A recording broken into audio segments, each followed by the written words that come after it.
come on. Said, I know that I can make it. Why? Cause you're doing me wrong, so wrong. You thought that my pride was gone. Oh no, something inside so strong. Oh, something inside so strong.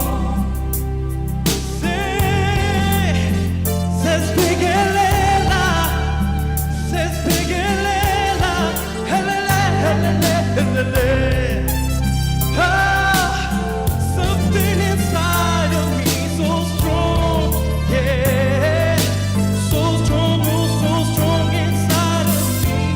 Something inside so strong. There we go. Brothers and sisters, when they insist we're just not good enough.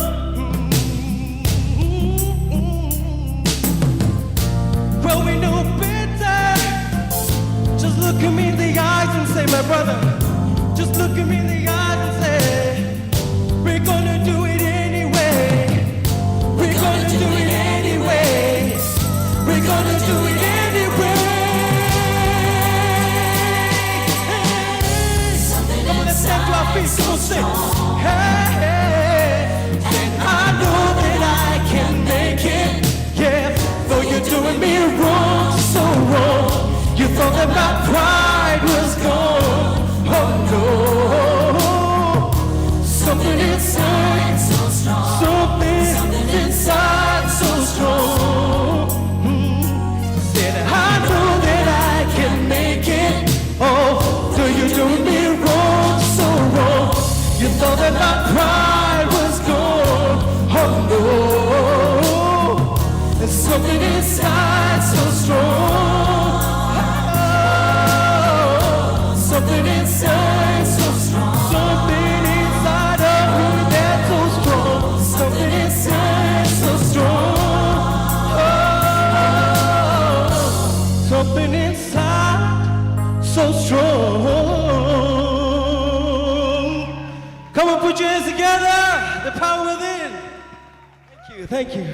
They're amazing, amazing, amazing, amazing. Angelo, let's give him a round of applause.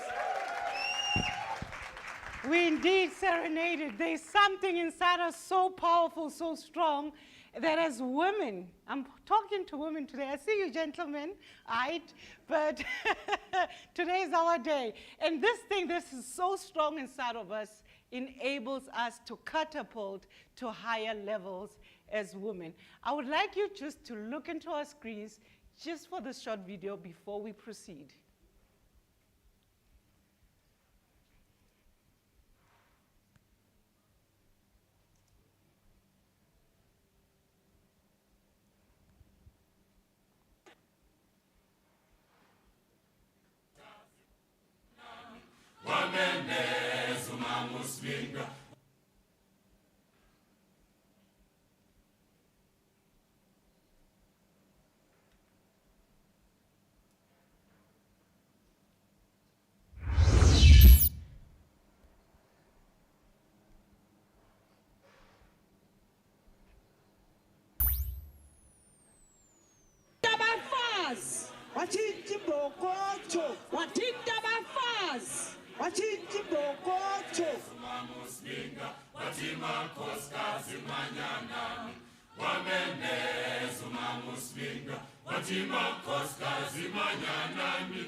News that moves. enca.com.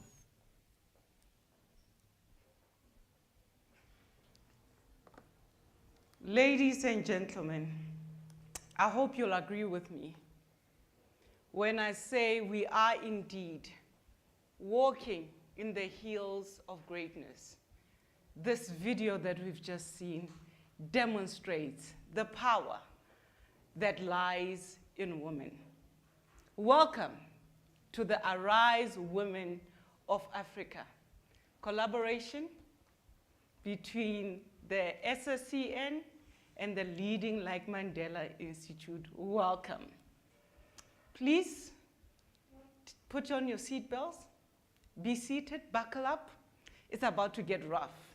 It's about to get hot. And you don't want to miss out on all the empowering information from all our great speakers here today. For those who've just arrived, my name is Kitume Tselebaka. I am your program director for the day, for this program. And I'm also the chairperson of the Sports for Social Change Network Africa. Let me first welcome our dignitaries here today. Her Royal Highness Professor Ndileka Mandela,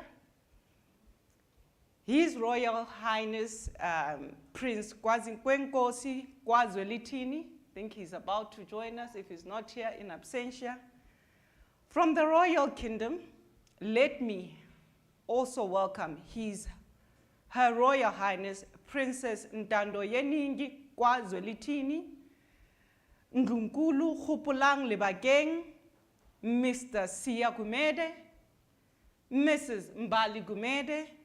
From the South African Princess Network, let me welcome Princess Tsepi Mutloung, Princess Tsehu Tawana, Princess Gugu Kaba, Princess Deborah Munyeki, Princess Kushe Matirara, Princess Mapule Majola, Princess Hlegiwe Zulu, Princess Zola Mabinza, Princess Pumla Nonkuba, Princess Nosivuyo Duma Lisile. Her Royal Highness Princess Isipo Mabinza, Her Royal Highness Princess Azola Mabinza, also Her Royal Highness Lisa Mabinza. Again, let me also welcome our ambassadors here today, Her Excellency Grace Mason, South Africa High Commissioner to Ghana, Her Excellency Miss Melissa Mabiza, British High Commission. Let me further welcome our speakers, Ms. Denise Baker, Ms. Shamima Kobasal, Ms. Patricia Norris, who will be joining us shortly, Ms. Cindy Swanzamo, Ms. Ansuya Kosal, Ms. Nadia Pereira, and Ms. Shemaima Kobasa. I think I've said that twice. Welcome to all the speakers and those who have not mentioned, please welcome. And our guest of honors today, let me welcome all the fabulous, phenomenal, amazing women here with us today. Please give yourself a round of applause. And as we say, all protocol observed. I think that makes me very safe today. All right. Today is a remembrance and celebration of exceptional women who led change in 1956.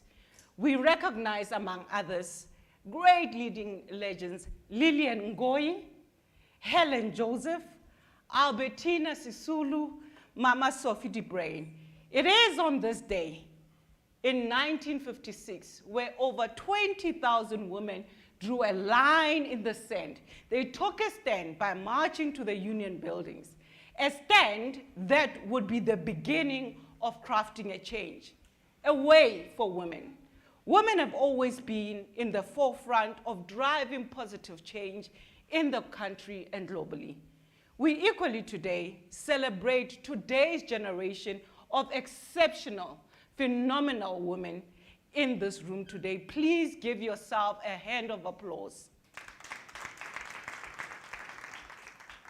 Let us also take this time, ladies and some gentlemen with us today, to celebrate the Banyana Banyana who made us immensely proud in the World Cup by making the historic maiden appearance to the knockout stage. They continue to fly the South African flag high. I think that was amazing. But also, let us also celebrate all the African teams that participated. Let us also give them a round of applause. The role of women in society over the years has evolved. No longer are we found barefooted, pregnant in the kitchen, but we are now in the forefront of inventions, innovations, leading cooperation, communities, taking stand in boardrooms and formulating policies. Formulating policies that favor women of all kinds. We're creating a balance that is needed in society. We bring in the balance that is needed in the various stages we find ourselves in. Your stage may be in the little corner in the office or the big corner office. It could be in the sporting fields, behind cameras, behind steering wheels while driving trucks and buses, in your safety gear, mining underground, whatever the stage is for you. As a woman, we have the responsibility of using the power given to us to create change. The voice of women is needed, even now, more than ever, in our society, in the world, to fight against the ceiling barriers we find in workplaces, communities, and society as a whole. We live in a society where the voice of women is celebrated and also it is silenced. It is indeed a dichotomy. We need to hold each other's hands, to empower each other, to find our voice, and be confident in using our authentic voice to drive the change. We need to get over the hurdle of comparison as women and understand that in each one of us lies the uniqueness, which is a gift, a calling to lead the drive, the agenda of inclusivity, and create social and economic impact. We need to stand against and fight the GBV that is still very rampant in South Africa and in our society. We need to fight against gender bias that still exists globally, especially in the marketplaces. We need to fight against sexism. We need to be drivers of the economy, and we need to stand tall and not be afraid to take lead and be trailblazers in our generation to say. We need to say to the girl childs that are looking at us, and I saw a couple of them today, to say, girl, it's possible for you to win. As women, this gathering here today is a call to arise, to make a footprint for those following us. The baton has been passed over to us to lead, to craft a positive change, and leave a legacy that cannot be erased. With me here today, I have no doubt. I'm surrounded with exceptional women, those who will be on stage and those who are off stage. And we will be having empowering, invigorating, and challenging discussions that will help us to grow and go into higher levels for us to make a change. With that said, ladies and gentlemen, you are welcome.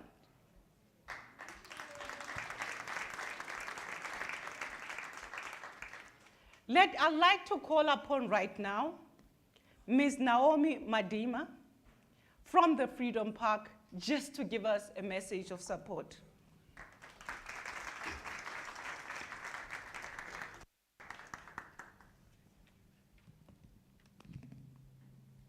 Good morning.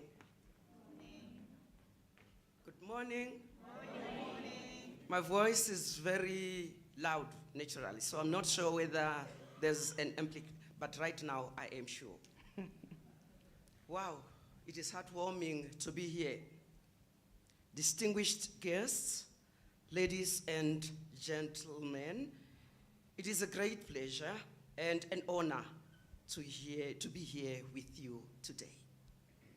It was in 1999 when the first democratically elected president, Utata Nelson Mandela, said, and I quote, "A day is not far off when we shall have a national shrine, a freedom park, where we shall honor with all the dignity they deserve those who endured pain, so that me and you can experience the joy of freedom. Close quote.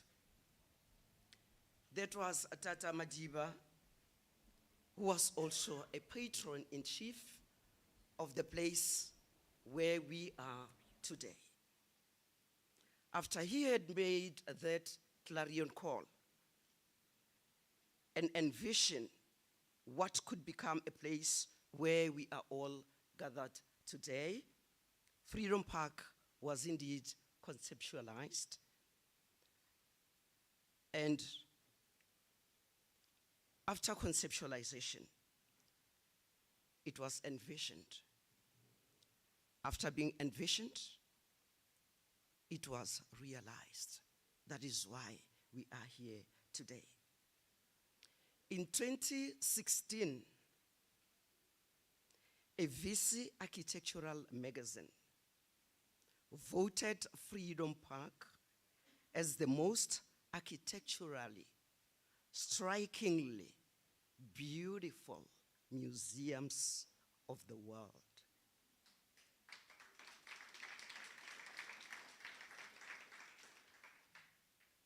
I'll quote just one. I'll mention just one. One such museum was the Louis Vuitton. Let me also retract what I've said, because I would like to whet your appetite.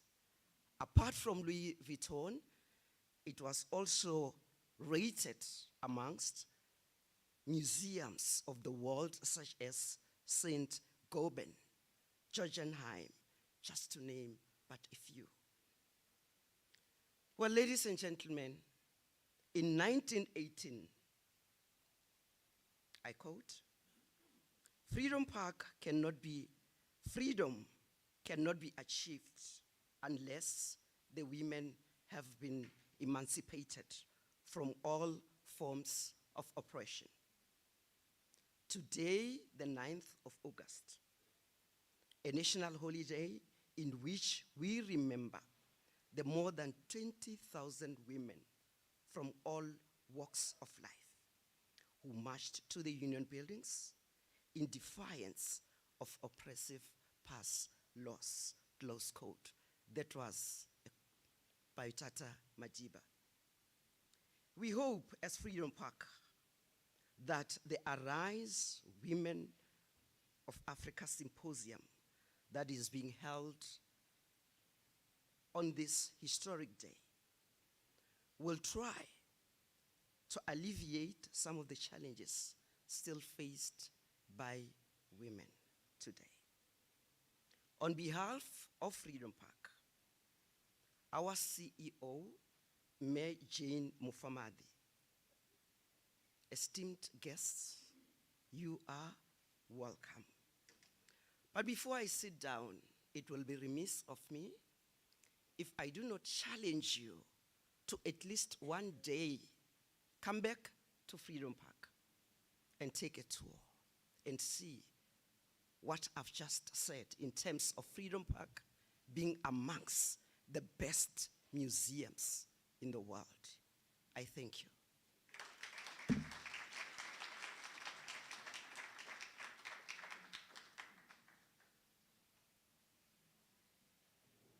Thank you so, so much. You know, I've taken a walk around, and how amazing is this place?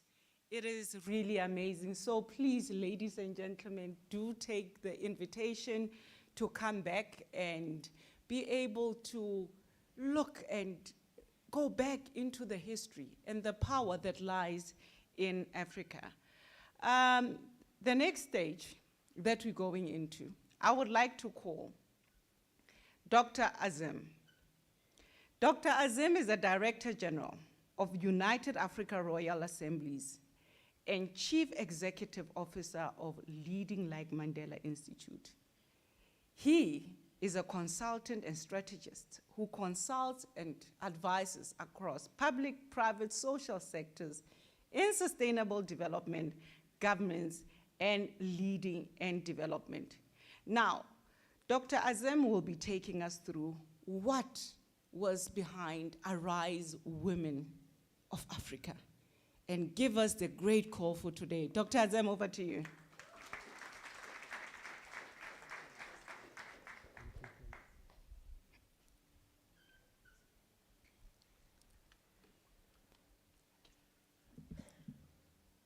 Watinta Bafaz, Watinta Bagoto. Are you going to join me with it? Watinta Bafaz, Goto. Watinta Bafaz, Watinta Bagoto. Yeah, you strike a woman, you strike a rock. That's the power of women, yeah? And that is what we're here to celebrate today. So firstly, thank you to all our distinguished guests, to our co-hosts, the Sports for Social Change Network Africa, the Leading Like Mandela and Nilofer Iman Azam Foundation. It's really an honor and pleasure to be here today with you on this auspicious occasion, a day that we commemorate the power of women to transform the world. As we look around ourselves today, firstly, all protocols observed. To all our distinguished guests, our royals, our ambassador who is here with us as well today, as well as all, we have a message of support from the Honorable Minister Nkosazana Dlamini Zuma, the Minister in the Presidency for the Department of Women, Youth and Persons of Disabilities. I had a call with her this morning and she sends a message of support. There will be a recording which she will also share during the course of today, and it will be available on our social media as well. So we have a blessing and we have a support as well today from our office, so thank you. So without further ado, I'm going to go straight into Arise Women. It is your time, it is Africa's time, and Africa will rise through our women. Yeah? As we say on the 9th of August, and I'm just going to get into this. On the 9th of August, we knew 1956, there were over 20,000 women that led this march to the Union buildings to protest against the laws of the carrying the pass, you know, where we had to then, and we look, and I would like to honor each of the women here today, as well as the women who showed us the importance and the power that women have to transform the world, to transform situations and environment that does not support the liberation and the empowerment of our people. And really it's today that we salute them. It is in their spirit that we continue and recognize that each one of you as a woman has that power within you. And this is what we are unleashing today. But how do we arise as women, as you as the women of our continent? How do you arise and take ownership of the agenda of Africa and the way we move forward? So in terms of, you know, we were speaking to Aunt Sophie de Bruyn. I know my dear sister, Her Royal Highness, Professor Ndileka Mandela, the work that we do in terms of the Temekile Mandela Foundation and continuing the legacy of her grandfather as the first of the first of the first, as we call, a powerful woman who continues the legacy of the founding father of our nation. And it's an honor to have her here today with us and to have walked this journey. So as we deliberate upon today's proceedings and what we reflect upon, you know, and Sophie was speaking and saying that the power of women, you know, when they led that march, and when we look around ourselves today, there are many changes. We live in a world that is changing, you know, constantly. There's fundamental changes, and we have, in terms of Africa's agenda, how do you as women take ownership of that? How do you drive that? The global shifts that are occurring, the challenges that we find ourselves in, but also the opportunities. And today we are blessed in this room with very powerful, each one of you a powerful woman in your own right, making an impact in your field and in your environment. So really in terms of that, this is what we're honoring today, the power of women. As part of the work that we continue, I would like to also acknowledge all the stalwarts, you know, the powerful women that have shown us what South Africa, you know, the beauty of our nation, and each of these that we have worked with over the years and over the time that we have met with them, from your Mandela family, the Sisulu family, Mama Albertina Sisulu. In terms of, we also honor the late Sister Zinzi Mandela, who is also, with us in spirit and continued, at a young age, she delivered that address to the Prime Minister to say, this is what my father is saying in prison. And this was the message, showed you the power of the woman. Well, I'd like to acknowledge Ms. Scholastica Kimario, who was the former head of UN in Africa and reporting to Kofi Annan, the Secretary General. We work with her, we have her blessings for the program. And she, as you know, worked with Nelson Mandela at the birth of our democracy, another powerful African woman that's showing you the way, in terms of the impact. As you said, Aunt Sophie, Miss Sophie de Brain, Amina Kachalia, who is there also on the pictures with us. But many of these, each of them have shown us what is possible. Now, when we reflect upon women, my first experience of the power of women was none other than with my mom, my beautiful mom, Zora, who I'd like to acknowledge, and really, it's such an honor and I'm so grateful to have a mom as her. Unfortunately, she's not here with us today, she's in Mpumalanga, but she also sends her support to each one here. And she showed me, and she taught me the power that a woman has to raise a leader, the power that a woman has to shape the future. Today, I walk with heads of state. I speak with leaders from across the globe because of a mother that is my mom. So I really thank her.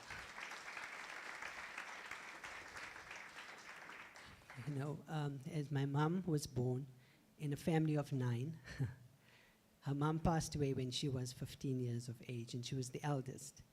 And she then assumed the role of a mother to raise the 8 siblings. And she taught me the power that a woman has to rise above her circumstances. And she's developed leaders and built great leaders.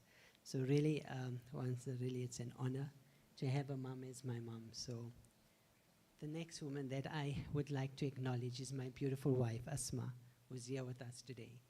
We've spent 26 years together. When we talk about the power of women, I've experienced that in my marriage, and to be blessed with a wife like Asma, who has been my pillar of support and strength through everything that I've done in my life. So really an honor to have her and to be in my life. So thank you, Asma. And also, it shows you the power that women have as a wife, as a partner, to inspire, to lead. When you look at Africa, we have some of the greatest queens that have reigned in the continent. We know of Queen Sheba, we know of Queen Cleopatra, we know of many other queens that have led in this continent. And they were always powerful, they were impactful, they were wise.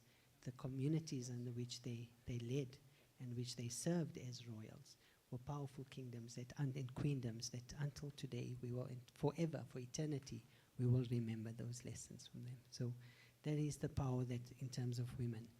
I would also then, I was blessed to have sisters, 2 beautiful, powerful sisters, and Shanaz and Shamima, who are and I acknowledge them. And Shanaz in Cape Town, Shamima is with us, and really to acknowledge them for the power of a sister. As we grew up, they taught me, as as siblings, they teach you the power of love. They bring that gentleness, but they bring that strength as well. So really that's the power you have as women. And then I've been blessed with a beautiful daughter, Nilofer Iman, who I'd also like to acknowledge, our first child, our only daughter, and really a powerful, powerful young lady. As a daughter, each one of you is a daughter, yeah. So I'd like to acknowledge the power that you have on your parents, yeah. As a father, I can say that is one of the most beautiful relationships that you could have, is the one between a father and a daughter. But really, so to all of the daughters in the room, I salute you for the, we have all our royals, our princes, she was my princess, yeah, and always will be my princess, so.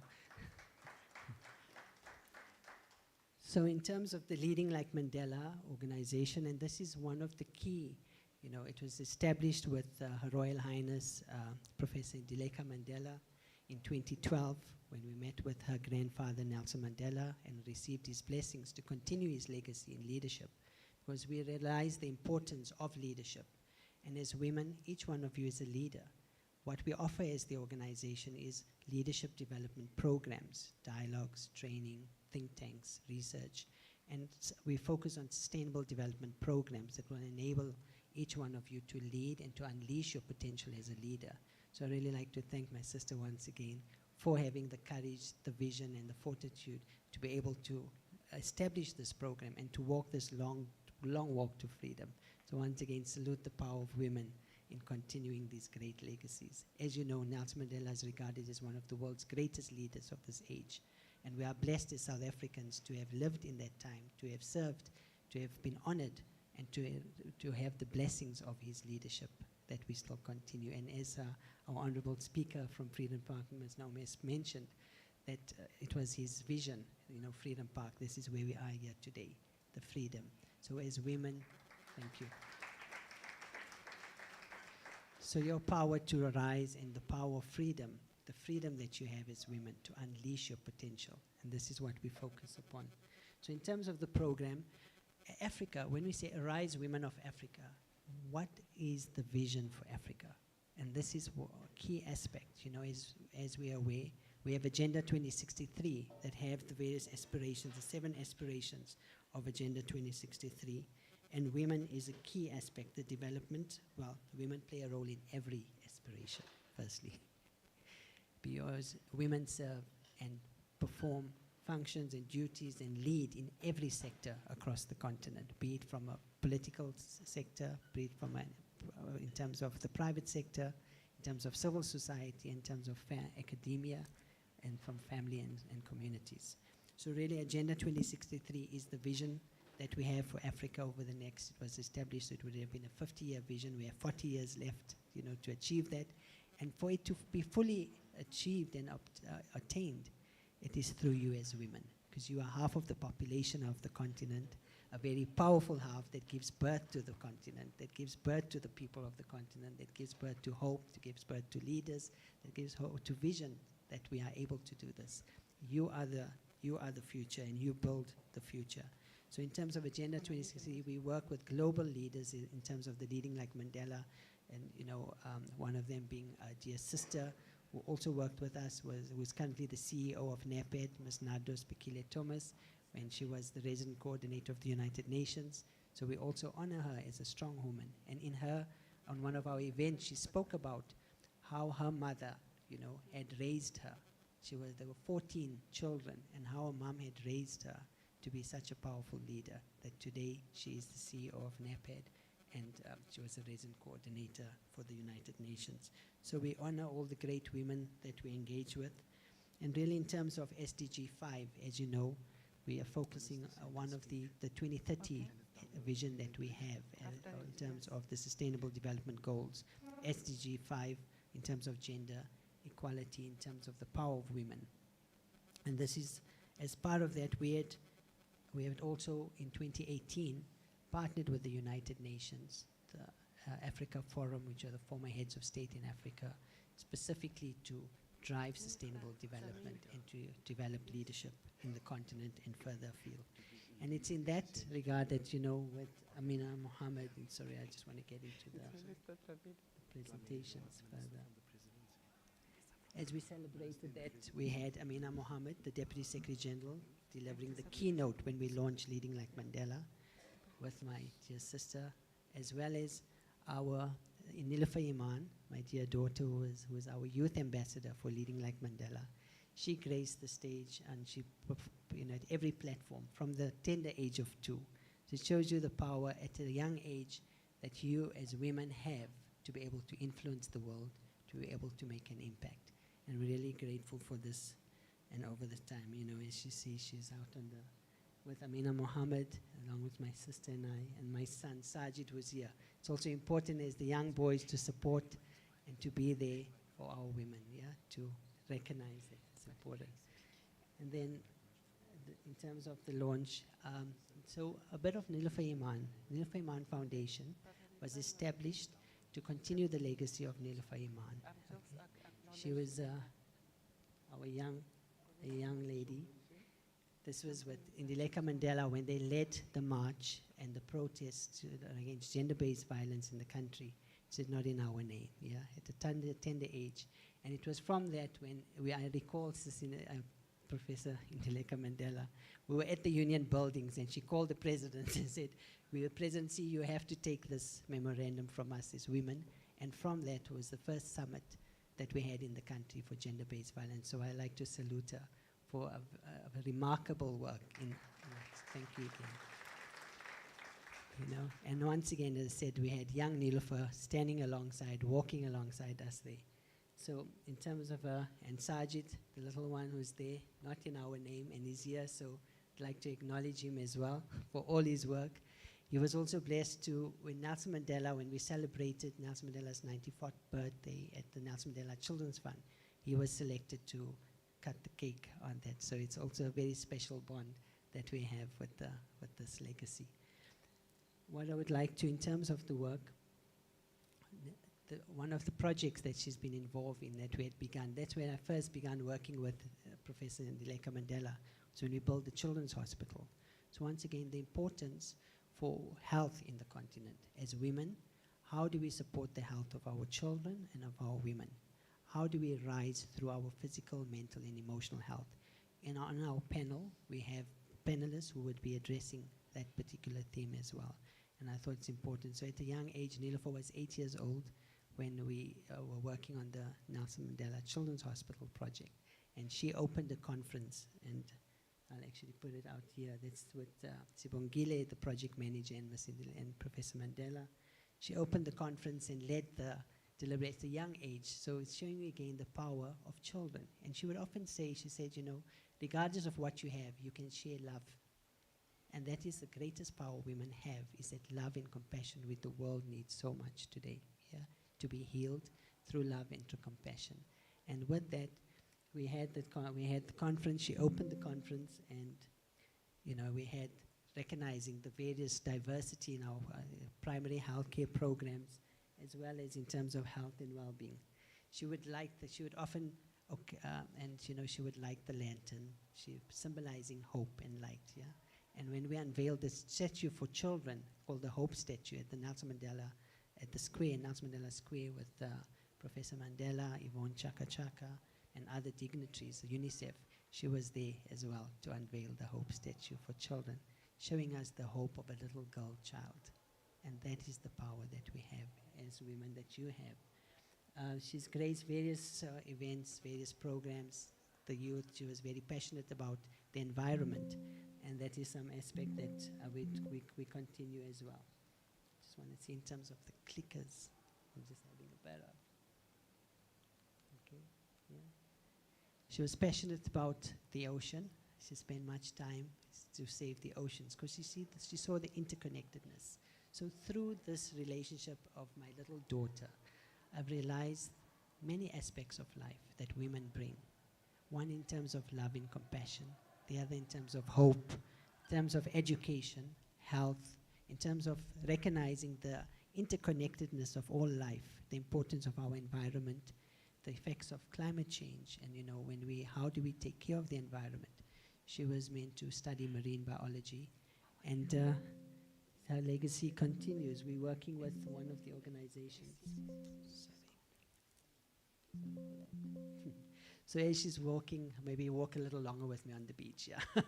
So as she's walking in the ocean, there's an organization called I Am Water in Cape Town that we're also working with. It's part of the Sports for Social Change Network Africa, one of the NGOs, to support the development of the protection of the ocean, but also supporting communities to protect the ocean, which is so critical for our future and for the sustainability of the planet. She was awarded an award for various strength and adversity, yeah? And in her honor, we had also planted a tree on Mandela the day that Nelson Mandela passed away at Lily's Leaf. So she's honored with 3 trees, one for Nelson Mandela, one for Winnie Mandela, and one for Nilofer Iman. So her legacy, she passed away, she would have been 21 last month. So her legacy continues, and that's why I said I'm very blessed and honored to know that, you know, it is in your hands now. Each one of you as a woman, I really salute you. I also, when I addressed at the African Union at the General Assembly on Integration Day, I spoke about the importance of the girl child. There was a program that Professor Mandela launched called Pride of the Rural Girl that Nilufer also worked with us on. So the power of women, I've seen it from my mom, my sisters, my wife, my daughter, and in each one of you. So as we arise, women of Africa, we are here to support and walk the journey with you. Thank you.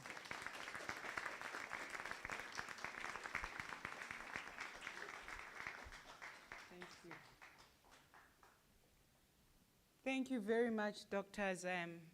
I think, looking into the photos and all the women you're surrounded with, we can see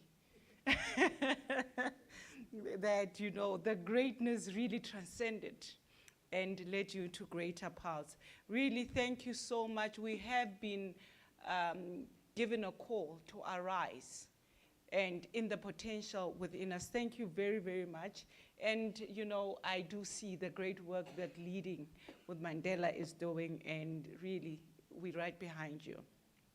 Right now, we're going into another segment where we're going to take a message of support from our minister in the presidency, Honorable Dlamini, and it will just be right on the screen. It is the Minister of Department of Women, Youth, and Persons Living with Disability. Let us hear what she has to say to us today. Program Director, distinguished guests, esteemed delegates, and fellow advocates, a very happy National Women's Day to you all. Watinta bafazi, watinti mbogodo. You strike the women, you strike the rock, rang out in the halls of power across the Union Building exactly 67 years ago by 20,000 fearless and bold women. This was the 9th of August, 1956. It marks a day when the women of this country took a stand against the bastion of power and showed to the world that the heroic struggles by women such as Lillian Ngoli, Tinyembe, Helen Joseph, Raima Musa, Sophie Williams, De Bruyn, Albertina Sisulu, Bertha Goa, and many others. Today, as we celebrate National Women's Day, we recall these stalwart women and their efforts, not only in emancipating women, but emancipating all of us in this country. Their achievements have borne fruit for the freedom we enjoy today. They remain an embodiment of decades of relentless struggle towards the emancipation, land struggle, equality, justice, and democracy.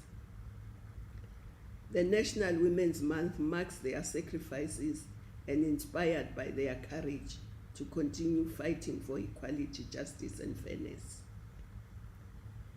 Great strides and milestones have been achieved in terms of women's empowerment and gender equality since the dawn of democracy in 1994.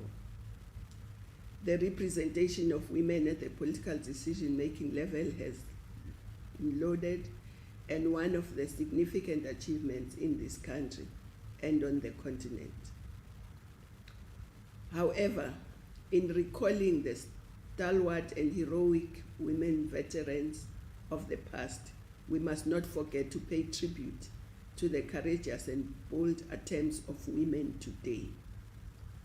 We must celebrate the achievements of Banyana, not only for South Africa, but for the entire continent. They are the champions on the continent, and they were able to participate in the FIFA Football World Cup, and they qualified for the round of 16.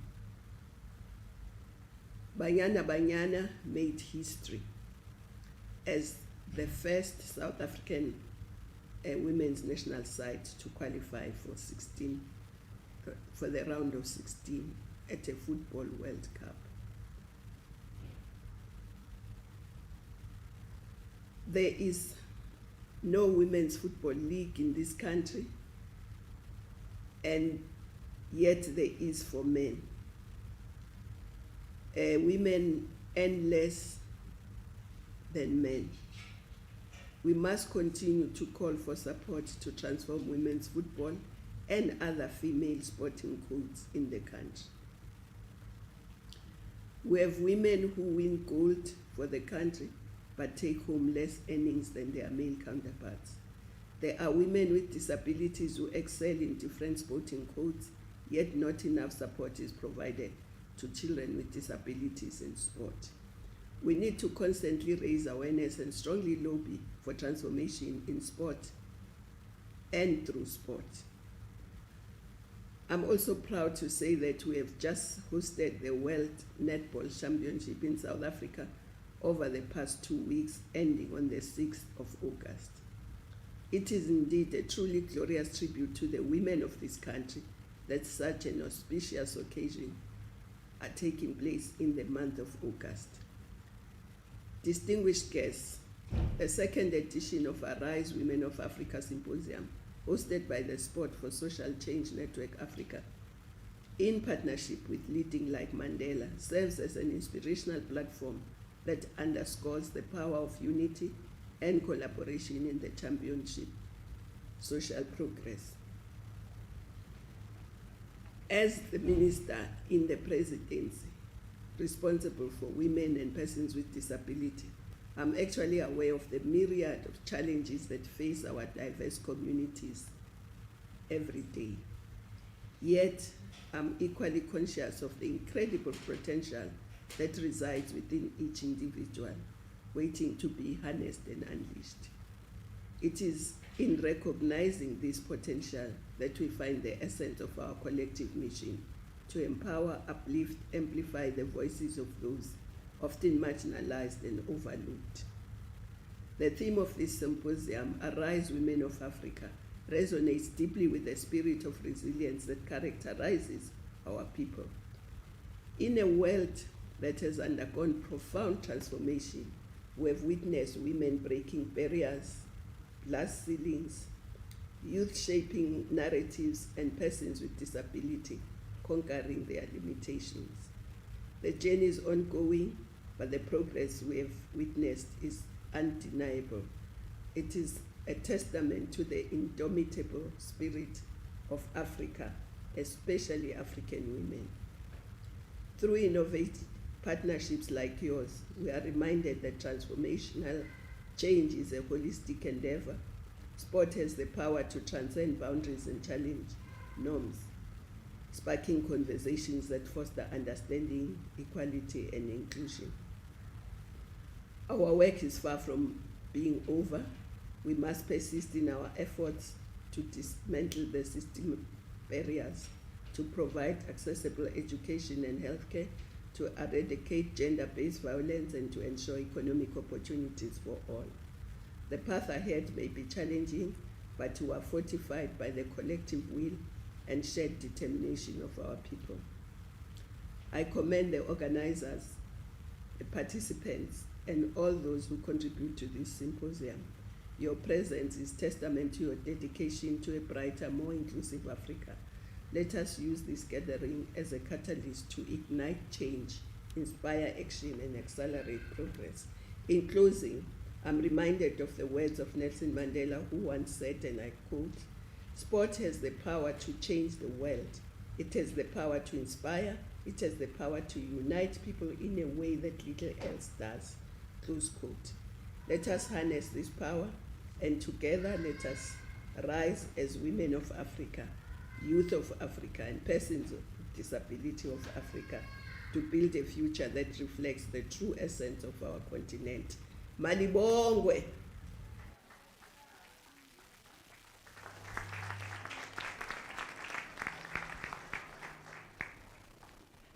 Amandla to the women, Amandla. Power to the women, power.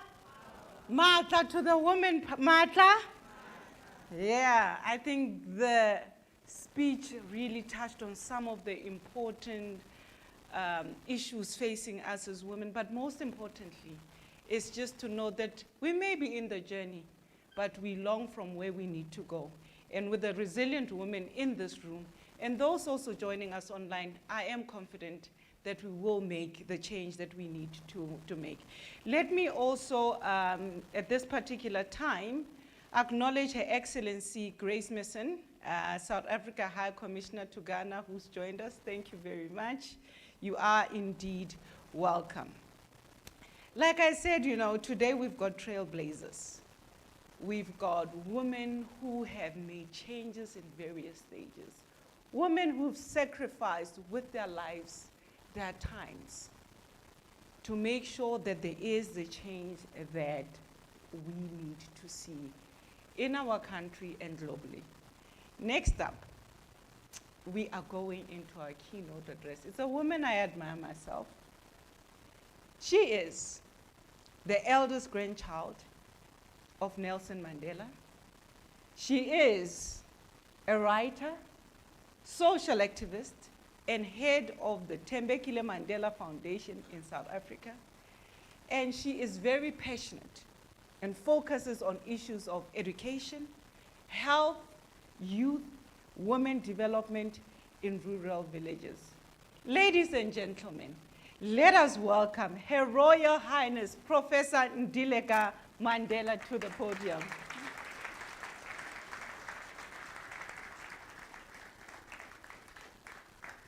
Thank you, Program Director. Well, I'm not so sure if I'm going to be giving a keynote speech. I'm going to be having a conversation with you. I'll start by saying all protocols observed. Today we celebrate 67 years since our grandmothers marched to the Union buildings. They had found their voices to bring down the mantle of apartheid and the repressive passes. These women, we stand on their shoulders today. However, I believe that Women's Day gives us an opportunity as women to look back of the road we've traversed. Yes, certainly, we have managed to gain our voices when it comes to politics, when it comes to moving up the ladder of corporate. However, I believe that we have not gained the freedom of being truthful amongst each other as women. The freedom and the choice that says, even if I choose to be a housewife and tend for my children, or climb the corporate ladder, it is my choice nonetheless. We look down upon each other as women because of the clothes we wear. We look down upon each other as women because of families that we come from. For me, I have brought the freedom of being a woman to the freedom of choice. The freedom that says that I need to be authentic to my choices. I found that the day I could sit across another woman and tell that woman my truth, I knew I was winning. What is my story? When I could tell my story truthfully and authentically, what is my story? My story is of a rural girl who grew up in Kofimbaba, brought up by a matriarch of no measure, my grandmother, Evelyn Nomatamsanqamase Mandela. This woman was a no-nonsense woman who brought me to have my feet firmly planted on the ground. She taught me the value of hard work. She taught me that I may be a Mandela, however, it is what I deliver to the people that will set me apart. A lot of the time, people attribute my character to Nelson Mandela, and therein is where we skew history. I am not who I am because of Nelson Mandela. I am who I am because of Evelyn. Nelson Mandela, for the bulk of my life, he was in prison. By the time he was released, I was 25 years old, which means my identity and how I think was already crystallized. So the person who stands in front of you today is a person that came out of two matriarchs, my grandmothers, my maternal grandmother, whom I called Oma, who resided in Cape Town, and Hundu, who resided in Kofimbaba. These are the people that cooked this person that stands in front of you. So today I pay tribute to those women. I would also like to say that as we deliberate today, Let us, we talk a lot about Agenda 2063. We rattle the statistics of women that have risen through the echelons of industry. However, I don't believe that we talk about what really matters, the little nuances that we don't concentrate on. What is our role in the 21st century as women in our families? Today we have children that, we have girls that they die at taverns. They go and drink themselves to stupors. What is our role in that? Yesterday I visited the Holocaust Museum. I was struck by what was on one of the walls at the Holocaust Museum. In looking at ourselves and talking today, we need to differentiate certain things. Are we collaborators in the settings that we find ourselves in? Let's look at gender-based violence, for instance. What role do women play? We have a tendency of having a single lens when you talk about gender-based violence, and yet there are women who mete out gender-based violence towards men. When are we going to have that conversation of the role that we play as perpetrators of gender-based violence as women? There are women that abuse their partners mentally, physically, emotionally. When are we going to have those topics? What are we teaching our girls in terms of how they hold themselves, in terms of, I spoke about two women that raised me. The one in Cape Town taught me how to hold myself as a woman. She was a fashionista of no measure. She taught me how to walk as a woman. You mustn't slouch. You need to stand up straight and walk properly. The other one cooked me in terms of morals and ethics, and also of regarding people the same regardless of where they come from. So are we collaborators when it comes to gender-based violence? Are we collaborators in terms of topical issues that we come across? Are we collaborators when we see another woman at a workplace being victimized by their bosses? Do we look the other way? Are we rescuers or are we just bystanders? A lot of the time that, the women are very good at meting out violence towards each other. When I launched my book in 2019, I spoke about, I have a daughter, and, she's one person that will always steer me in the right direction. She's going to be 30 this year. And I was talking about how, when we talk of gender-based violence, the matriarchs, which I regard as a generation above me, are the perpetrators of gender-based violence, because if it's their son that is meting out gender-based violence, they look the other way. And Anshila Sisulu went on to say, they are not only the perpetrators of gender-based violence, they are the enforcers of gender-based violence. So we need to have these conversations on a regular basis of how we can break that cycle of being the perpetrators and the enforcers of gender-based violence. Because if it's my son that's meting it out, you look the other way. And we never ever look at ourselves as the people that you have to start with.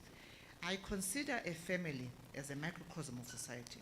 If we don't start to change the narratives of women and our girls within families, because in a family, that's the only circle you can influence. Outside the family, really, you are powerless to influence anything.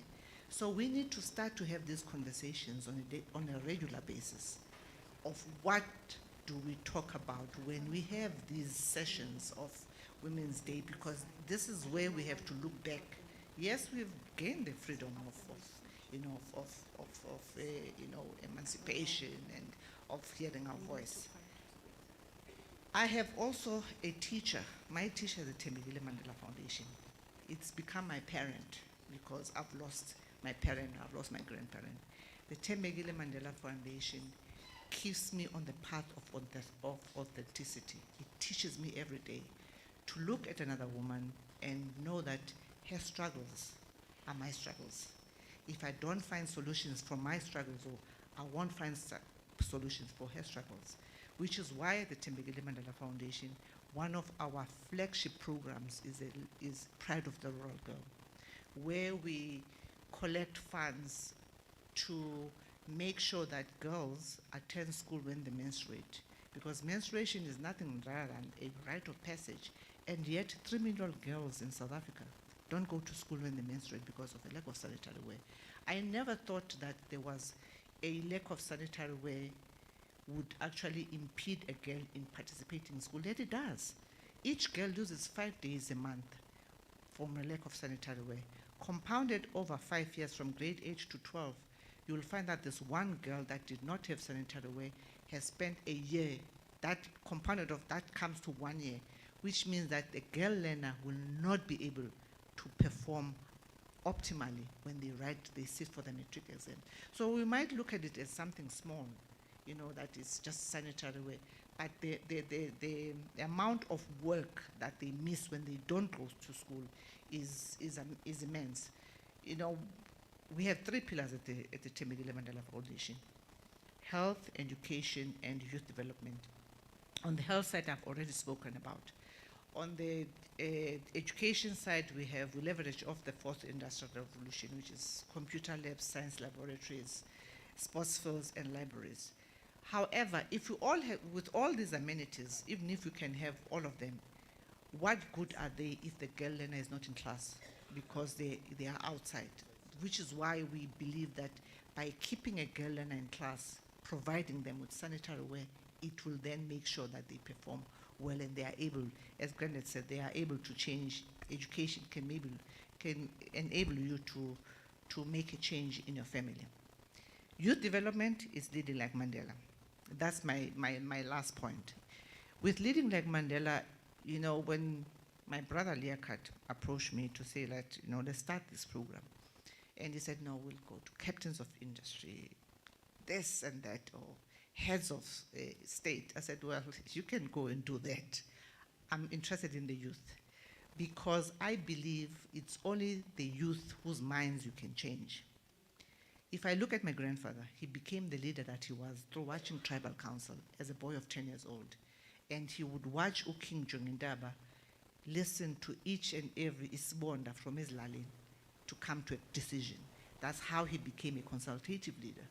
And that he grew up with, and throughout his life he had mentors. When it comes to Johannesburg, he has a mentor in the name of Oliver Tambo and Walter Sisulu. And throughout his life he had mentors, Mahatma Gandhi, you name them, Patrice Lumumba, Emperor Haile Selassie. So for me, I believe that these are the minds that you can change, because there's 2 developmental stages in a child's life. One is early child development, and the second one, which is critical in a child's life, is the pubescent stage, where 14 to 18. If you miss a child in this gap, you will never be able to catch them, which is why we zoom in with Leading Like Mandela. Our vision is to actually teach leadership to children. And when we talk about leadership, we're not talking about positional leadership. We're talking how to lead yourself, because if you cannot lead yourself, you cannot lead other people. Same applies to women. If you can't lead yourself as a woman, you have no business leading other women. So in parting, in short, as I close, I would like us to start talking about these little nuances, these little topics that we never concentrate on, in terms of how we go forward. Because to be able to achieve these big, audacious goals, we have got to achieve the smaller ones first, the ones that make us who we are. I thank you.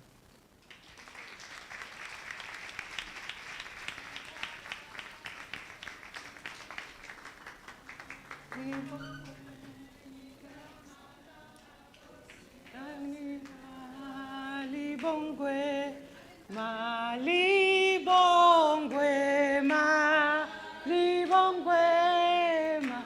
Malibongwe, Malibongwe, igama labafazi magi, Libongwe, igama labafazi magi, Libongwe, Malibongwe,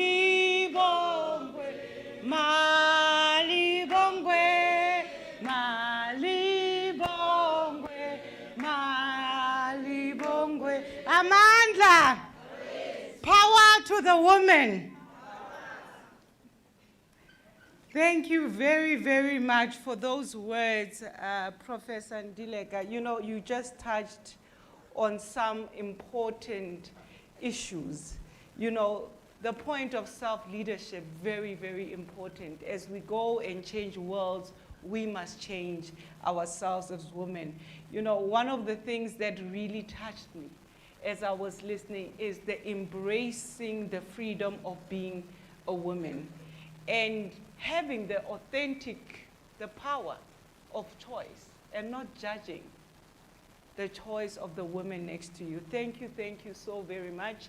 And I hope that as women we can, you know, start sharing our stories freely, because it is our stories that have power of changing the next person. Let us embrace our stories and share our stories freely. With us next, we have a message of support from His Royal High Prince Kwenkosi Kwazelithini from the Royal Zulu Kingdom. And he bears a gift with us today. He comes with a special message from the King himself. So we are about to get the royal message given to us as women today. With him today, he is with, I'll tell you just now, Ndlunkulu Kgopolang Lebakeng. Welcome to the program today. Your Royal Highness Prince, over to you. We are waiting to hear this great message from yourself and from the King as women in this hour who are moving forward to make change. Thank you very much.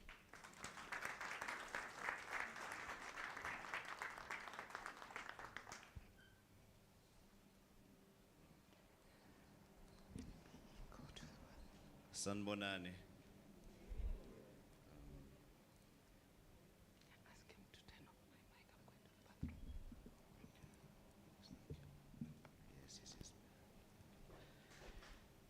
Greetings to everybody, greetings to everyone, Royal Highnesses, Your Excellencies, distinguished guests, our mothers and sisters, women, ladies and gentlemen, I greet you once again. Receive special royal greetings from the Zulu Royal Kingdom, from His Majesty King Misuzulu Gazwelithini on this blessed day in South Africa, where women are celebrated on this day because of the contribution they made in 1956. Happy Women's Day to all beautiful women. Naze nabahle impela ngiyabona bonke abantu bahle nje lapha ngaphakathi. Sithokoze kakhulu. My name is Prince Kwenkosi Kazwelithini, son of His Majesty King Zwelithini kaBhekuzulu. As a royal prince of the Zulu Kingdom, I'm honored to be in this event. It is therefore my royal duty to continue with my late father's legacy. His Majesty's legacy has taught us the nation on how to value women. Has taught us as the nation on how to value women. Pardon me. We were taught as the nation on how to value the contribution made by women. Women plays a critical role in the development of the nation. At the Imbizo that was convened by His Majesty King Goodwill Zwelithini kaBhekuzulu back home in KwaZulu-Natal, which included women for the first time, Isilo Samabandla onke emphasized on the importance of education and development of women. His Majesty also spoke about preserving our culture as Africans, as this forms part in nation building. Furthermore, Ongangezwe lakhe strongly lashed out against the abuse of women, calling such actions as shameful, very, very shameful. Hence, as the son of His Majesty, I founded a foundation, HRH Prince Kwazikwenkosi Kazwelithini Foundation, to continue with the legacy of my late father.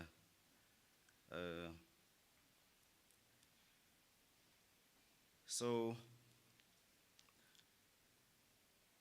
that is just what I had for you all. Thank you very, very much. Happy Women's Day.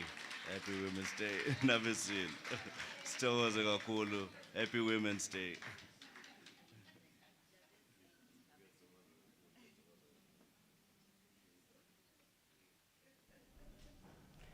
Thank you so very much for those powerful words.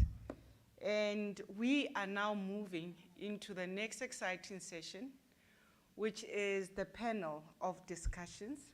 I'm sure you might have seen the program that has been presented, and right about now, I just would like to introduce the next panel. Our panel discussions, right, perfect. So we are moving to panel session 1. The panel session 1, you can just see. The lineup is amazing. We've got powerful women who will be coming on stage and giving us various presentations. And right after the program, we'll then be taking maybe 3-4 good questions before we move to the next session. Now, ladies, you've got 10 minutes each, maximum. So just go into the heart of the message that you have for the women today, so that we are able to take time in learning from you. The panel this morning has Her Royal Highness Princess Azola Mabinza from the South African Royal Princess Network. We also have Ms. Deshan Dazel Bester, the CEO of Go Peak. We also have Ms. Denise Kano Baker, CEO of Key Coaching Patterns of Excellence. We have Ms. Gugu Sima, who's the Senior Manager at the MICT. We've got Ms. Nadia Pereira from Discovery, as well as Ms. Patricia Norris, founder of the Commuter Transport Engineering.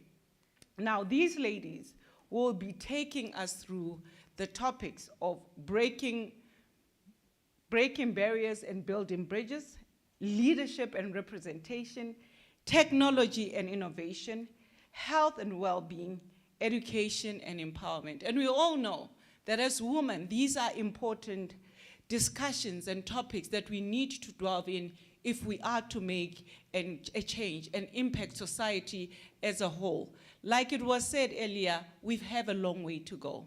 And if we are to change, let it start within us. We need to be the change we need to see. Now, let me call right on stage Her Royal Highness Princess Azola Mabinza. Princess Azola is an autonomous creative force, a cultural icon in the making, a thought leader who's fast catching up to the path that is meant to be leading. Azola is a person who's driven by pure inspiration, empathy, respect for her people. She uses her authenticity as her new power. I'd like to now call upon Her Royal Highness Princess Azola just to take us through her presentation before we move to questions. Princess Azola, over to you, ma'am.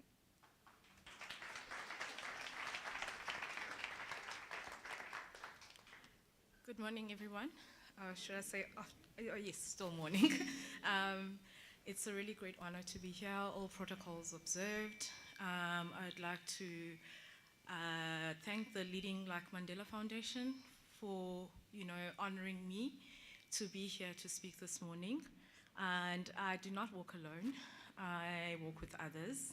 As you heard, I'm part of the South African Royal Princesses Network, and I would like at this moment for us to acknowledge my sisters who are here with me, if maybe they could stand, so you can at least know who's here with me.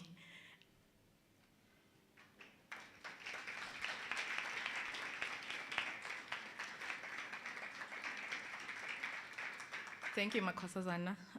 So I'm really, really honored to be here in this auspicious occasion, and thank you for having us, Dr. Azam. So I'm going to speak about breaking barriers. So given the strange and uncertain times that we're living in, and they are certainly strange and they are uncertain, with each and every breaking news headline bringing more head spinning and disturbing headlines, I thought maybe it would be useful to step back a little for a moment and try to gain some perspective, reflecting on where we have been as a people and how we arrived at this present moment, in the hope that it will offer us a roadmap to where we need to go next. Growing up in the ugly gutter of apartheid, one thing stood out for me: the inferiority of our people, an indifference towards Black culture, Black women, and their interests, aspirations was a given. And such a view of the world that certain races, certain nations, certain groups may inherently be superior than us, and Tina, we inferior. Women were almost uniformly subordinate to men. That was the world just hardly 20-odd years ago. Elders alive today, and some of us who grew up in that period, know how hard it was, and to overstate the remarkable transformation that has taken place since that time. Then the new democracy dawned, founded on a freedom charter that all men are equal, created equal. Racial segregation and systematic discrimination was against the law. Therein, judicial authority, which is supreme in matters concerning human rights of the citizens of our beloved country, South Africa. The people of South Africa that is why when we protest, you'll find that the people of South Africa are a great detector of error. And to it, we believe everything must be brought to justice. And where are we now? Women and girls around South Africa continue to be blocked from positions of power and authority. They're still paid less than their male counterparts doing the same work. They are disproportionately victimized by violence and abuse. Why is that still happening? SA President, His Excellency Cyril Ramaphosa, named GBV as the second pandemic after coronavirus. To end this, we all have to play a part, he said. Data collected from the GBV and femicide centers recorded that 120,000 victims were logged the first 3 weeks of lockdown. Mid-April, in Tswana alone, the call center received about between 500 and 1,000 calls per day. From this, we cannot deny there's definitely a huge problem. Women in our beloved country are not even safe to move around in broad daylight. You hear of cases of 14-year-olds being abducted from Johannesburg and being picked up on the borders of Mozambique. It's when you hear such stats, you realize the importance of reporting crimes instead of keeping silent.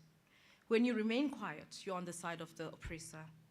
Between January and March 2022, 6,083 people were killed. 898 of them were women. 306 were children. 1,300 were rapes. 3,306 were kidnappings. Kidnappings were up by 109.2%. The number of sexual offenses increased by 1,666 from the same time last year. So what can we do? If you see something, if you hear something, if you suspect something, any form of abuse, please report it. I wish to applaud the constant advocacy by organizations like ACT Africa, even our SAPS, Embrace, and many other organizations and individuals. Breaking the silence is continually working. Another aspect, I believe, that is really rooted within us as South Africans, that can uproot all these ills from our society, is actually humanity, which is Ubuntu. Ubuntu is a truth that can be embraced by the world. It is a truth that lies in the heart of every religion, that we should do to others as we wish they would do unto us, that we see ourselves in others, be our brother's keeper, that we can recognize common hopes and common dreams. And it is the truth that is incompatible with any form of discrimination based on race or religion or gender or sexuality or disability. Seeing that today is Women's Day, let's not pretend that things, got easier this year for us as ladies. We face the same rate of unemployment still, especially within Black females. Black females are disproportionately affected by unemployment. Approximately 40% of Black women are unemployed in this country. South Africa has a gender pay gap of 23 to 35%, and yet most households are led by women.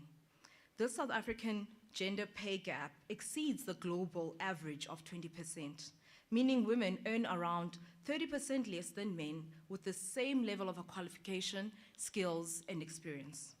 Women still do the majority of unpaid care work, which includes household duties and childcare. Just by being pregnant, just try being pregnant in this country. In South Africa, only 25% of pregnant women have a source of income. And claiming your maternity UIF is like fighting a losing battle. Also, the majority of women doing paid care work are women characterized by low pay, poor working conditions, and limited social protections.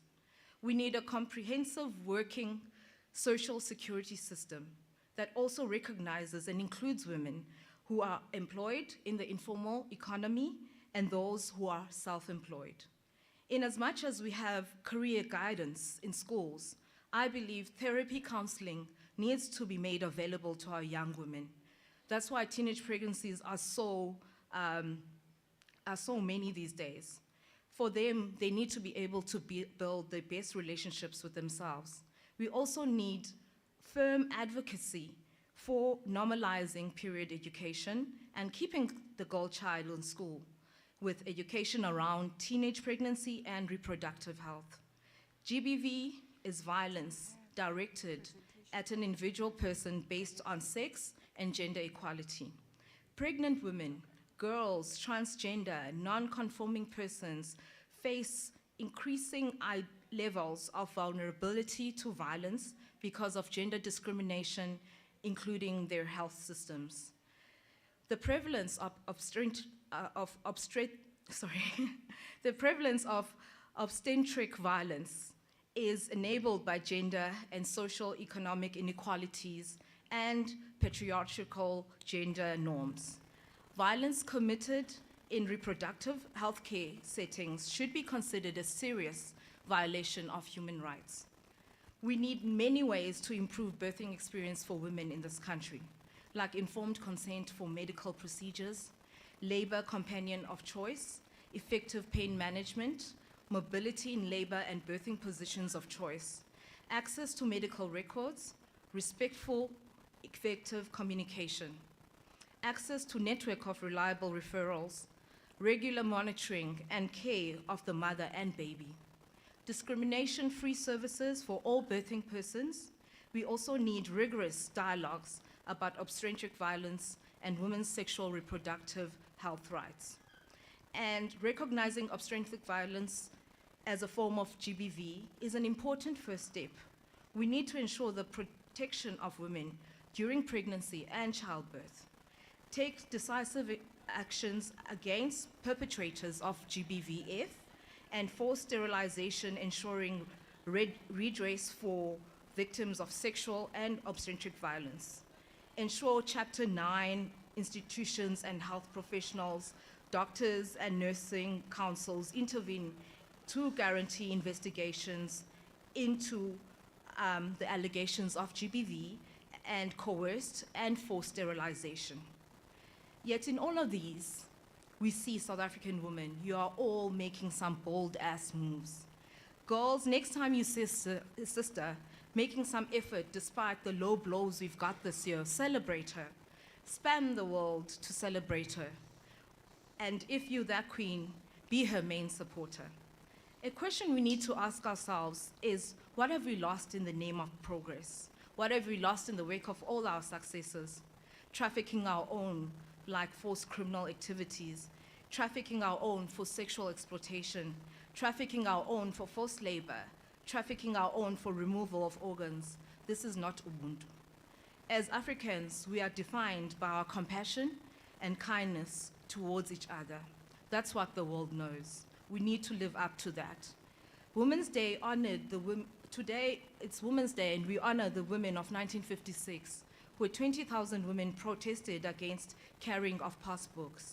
We celebrate strength, resilience, and power of you, the women who are seated here today and every day. Just ask Banyana, who won the WAFCON World Cup.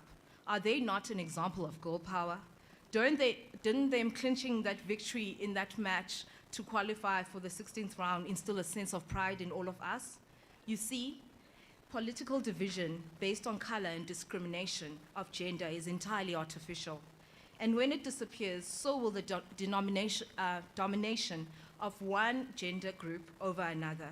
What was true then remains true today. Basic truths do not change. We live in a society where the beauty of black women is not acknowledged enough and celebrated enough as other types. Can we change that narrative if we can? No one should make a black woman feel inferior. The true worth of this nation is measured by the character of its womanhood. Our democracy cannot thrive without emancipation of all women in this country. We need to be vocal that all women in South Africa are beautiful and intelligent than the world credits them to be. But not everyone sees that. There's an African proverb that says, if women gave up, the world would fall apart. You know, as we Africans have the richest history known to mankind, yet we know very little about our own history. As Africans, our history is vital to us. And the more you know of your history, the more liberated you are. You know where you come from in order to have a better understanding to where you're going. When you come from greatness, you aspire to be greater. Ubuntu says you can be proud of your heritage without degrading those of a different gender. You must live and learn that Ubuntu is the only way to live in freedom and in dignity. The moment you accept your roots, you become a beautiful soul, a child of the African soil. If you are in harmony with your roots, that is success. Embracing our common humanity does not mean that we have to abandon our unique ethnic diversity. We never need to stop being proud of being black men, being proud of being black women in South Africa. Watch black people walk, watch us move, watch us overcome. Listen to our voices, the sway, the resilience, the innovative, the raw, unfiltered, and untouched souls that we cannot be touched. As women, we need to be the legacy, be the greatness we wish to see in this world. I want to leave you with the quote of Ubao Nelson Mandela, which says, sometimes it falls upon a generation to be great. You can be that great generation. Let your greatness blossom. Thank you.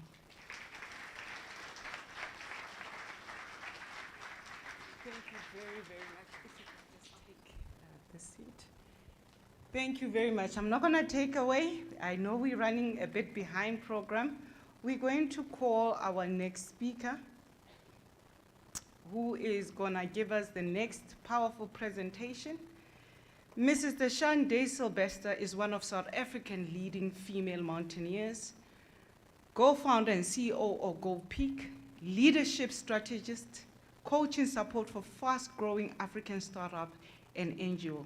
She's also the co-author of the book, Every Leader Needs to Read. Let me call right now Mrs. Deshan Dazel Bester for her presentation. Thank you. Thank you, Your Excellencies, distinguished guests, ladies and gentlemen. I'm sure all protocols observed at this stage. Thank you for giving me the privilege of addressing you this afternoon. I'm going to switch it up a little bit. I know that we've looked at a lot of how women are affected by society, but I want to share a personal story that I hope is going to help you feel like you can climb mountains after my talk. So this is about breaking barriers, and I want to go straight into talking about where in the world I've climbed.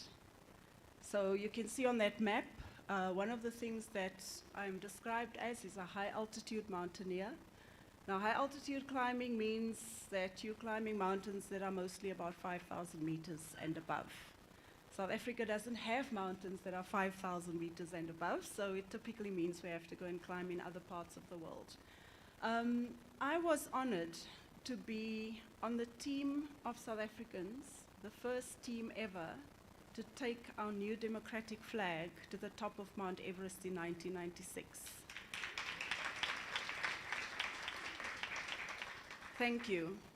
Now, a lot of people want to know, how did that start?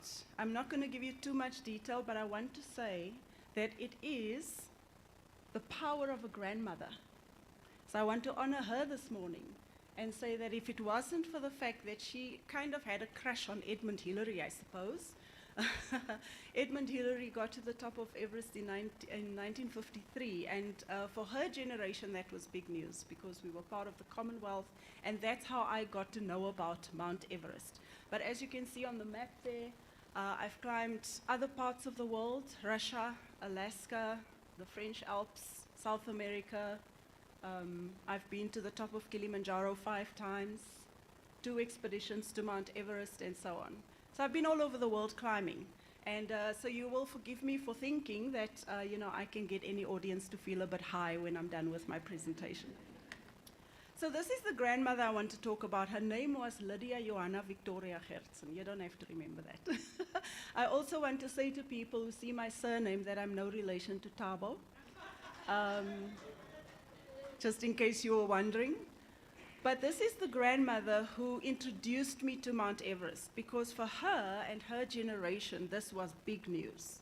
And so I grew up on the stories of Everest. But, in the 70s, I was born in 1970, there wasn't any clue anywhere around us of things are possible.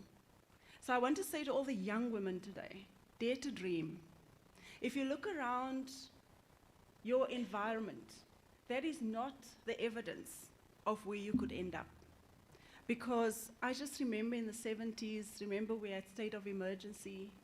I mean, that went through from 1977 when I started school to 1988 when I finished, was state of emergency in this country. Now, if one was to look at that and say, because of this state of emergency, we can't accomplish anything, where would we be today?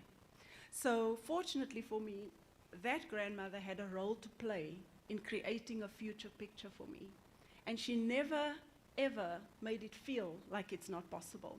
So one of the key things I want to share with women today, and especially with young women, is it all starts in here. It starts with what you believe about yourself, what you think the future could look like. When I look around South Africa now, I see so many young women who really want, and I'm so proud of Bafana, because I can tell you now, we're going to have thousands, if not millions, of new soccer players coming out of, Banyana, my apologies.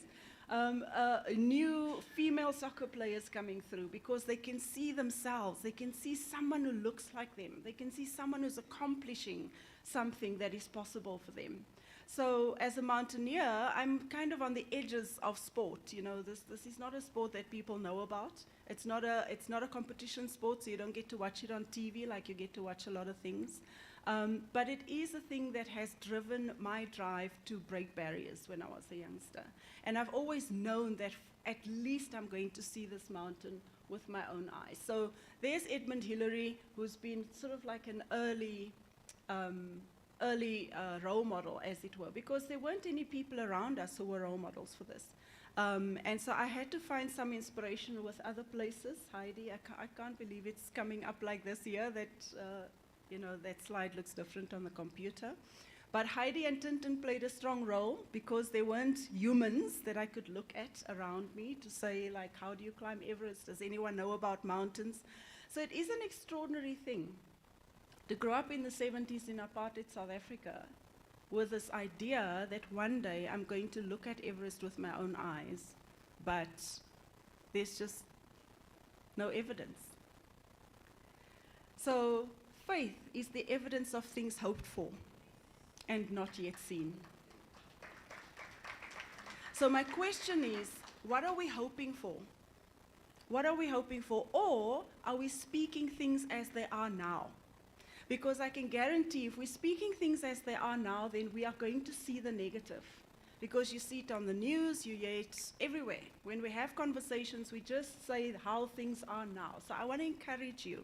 Faith is the evidence of things hoped for and not yet seen. What are we hoping for? What are we hoping for ourselves, for our daughters? I'm a mum. What are we hoping for our sons, how they must treat women in the future? What are we hoping for our country? Because as women, we have a pivotal role in influencing what girls can dream and what girls can become. And so I want to just share this little story because we were the first South African team to go up Kilimanjaro, up Mount Everest. We literally got handed over our new democratic flag. It was new, remember? Back in the mid-90s, we had a new flag, and this flag was handed over to us by our beloved Madiba. So he was the one who said, here's the South African flag, take it up the mountain. And it was with that privilege and that honor and that sense of purpose that we took this flag up the mountain. And so I was 26 years old at the time. Now there's a long, long story of how I got there. I've got very little time to explain it, but I am around, so come and talk to me afterwards. But I just want to say this. From a young girl in apartheid South Africa to someone who became the first black female high-altitude mountaineer in the world is not an easy leap. I was the first woman, black woman, in the world to attempt Mount Everest in 1996. And thank you. And the societal barriers that one has to overcome, because this is not netball, this is not basketball or any of the other sports that we know, soccer. It's none of those. This is mountaineering.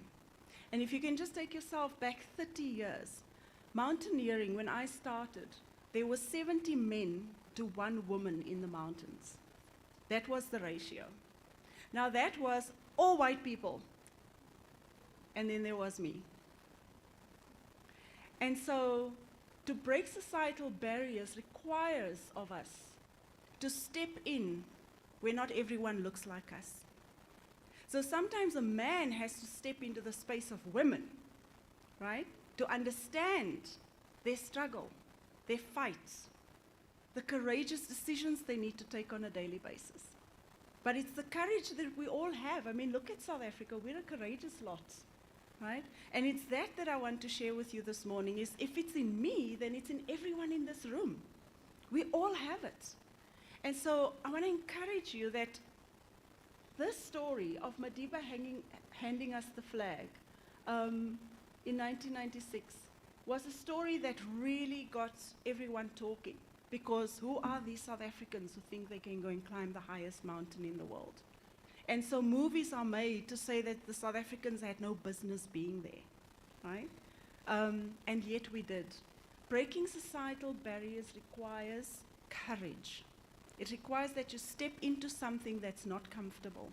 And for me, that comfortable, I always say I was the raisin in the rice pudding because people they'd literally not be able to kind of know what to do with this sudden black face that they see on the mountains in the white snow. And where the leadership aspect comes in for me is if you pursue what you're really passionate about, and you fail and you get up, and you fail and you get up, but people see you pursuing that thing, they will ask themselves, what makes this person keep trying? Why is it that they just keep going and going and going. Even if they're not welcome, even if they don't look like everybody else, even if, like you said with our period situation, I'm not going to get into detail on the mountains, not easy to deal with that when you're in a group of males, the only female in a team of male climbers, and the only black female in a team of climbers. So breaking barriers is about courage. It's about stepping out of what's familiar to you. It's about stepping into something that could challenge you at your very identity level. Who are you? What makes you think you belong here? You all know what I'm talking about. You've been in spaces where people look at you and say, what makes you think you should be here? What are you doing at this table? Right? That is the courage that is required for us to change the future into what we want. So as a mountaineer, I'll just play this in the background so you can see the kind of mountain that Mount Everest is. That's the Himalaya that you're looking at. Most of those mountains are 7,000 and 8,000 meters high. Mount Everest itself is 8,850 meters above sea level. I've personally climbed up to 8,300 meters on this mountain. But as you can see, there's no life there. The greenery is right at the bottom, and as you go further up, it just gets starker and starker. Now, you know, I've had to deal with people's perception of whether black women have the ability to climb mountains. Because if you've never seen it before, where's the evidence? And so if you're a black woman in science, in technology, Google. If you're a black woman in any kind of area where you need to break barriers, people are going to ask these questions. If you're a woman in any of these areas, people are going to ask these questions. And, you know, your self-doubt is one of your greatest enemies. Because when people ask us the question, they cause doubt. So what business do I have going up this mountain where Boeings fly? What business do you have? And all I want to say is women should be where all decisions are made. Women should be where all steps are taken. Women should be at the highest mountains in the world. Why not? Why not? So there was our team in 1996. I'm going to quickly run through. That's me, 26 years old. I actually turned 26 on Mount Everest. This is now, 28 years ago. That's when I returned to Everest in 2003. As you can see, it was still very, very much you're the only female, you're the only raisin in the rice pudding.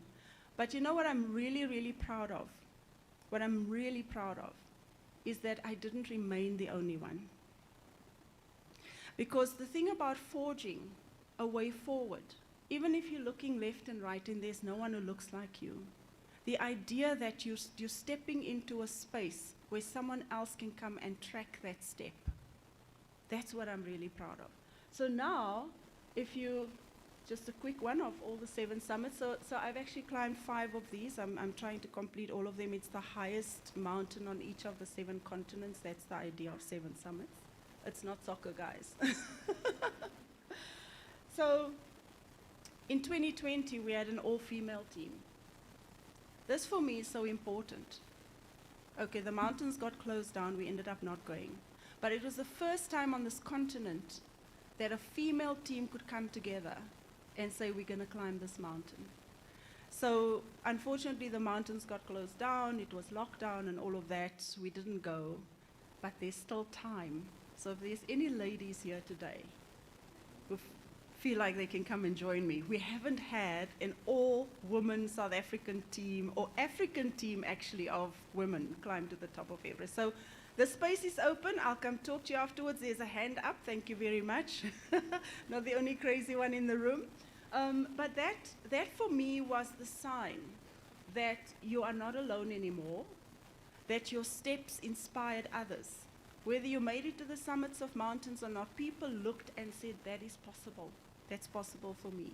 And they don't have to look outside of South Africa anymore.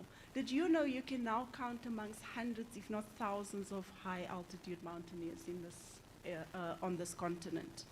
And this, for us, started nearly 30 years ago. So I'm very proud of that. But The book Every Leader Needs to Read for me is a book that came out a couple of years ago. And in there, I basically talk about leadership and followership in the mountains. Not just leadership, but also followership. Because sometimes we don't think the followers have an important and impactful role to play, but they in fact do. So I'm going to try and close off here. My business is Go Peak International. We do leadership strategy, business coaching, and occasionally our clients say, why don't we go up a mountain? So last October we took a group of climbers up, and that was my 5th time on the top of Kilimanjaro. I'm 53 years old. The nice thing about climbing is that there's no age limit. So women, mothers, grandmothers, Kilimanjaro is waiting. Don't sit there and say to yourself, oh, no, I'm too old for this now. Kilimanjaro is waiting. The oldest person to climb to the top of Mount Everest is 74 years old. Mountains don't have age limits, and that's what I love about my sport. You can go at any time, at any age, and you can show the world that things are possible. So with that, I want to just finish off with a very, very famous quote, and I know it was attributed to Tata Madiba, but it's Marianne Williamson, a woman, who came up with this quote. She said, our deepest fear is not that we're inadequate. Our deepest fear is that we're powerful beyond measure. It is our light and not our darkness that most frightens us. We ask ourselves, who am I to be gorgeous, brilliant, talented, even fabulous? Well, who are you not to be? You're a child of God. Your playing small doesn't serve the world. You were born to make manifest the glory of God within you. And you know, it's not just in some of us, it's in everyone. And here's the key. As you let your light shine, you subconsciously give others the right to do the same.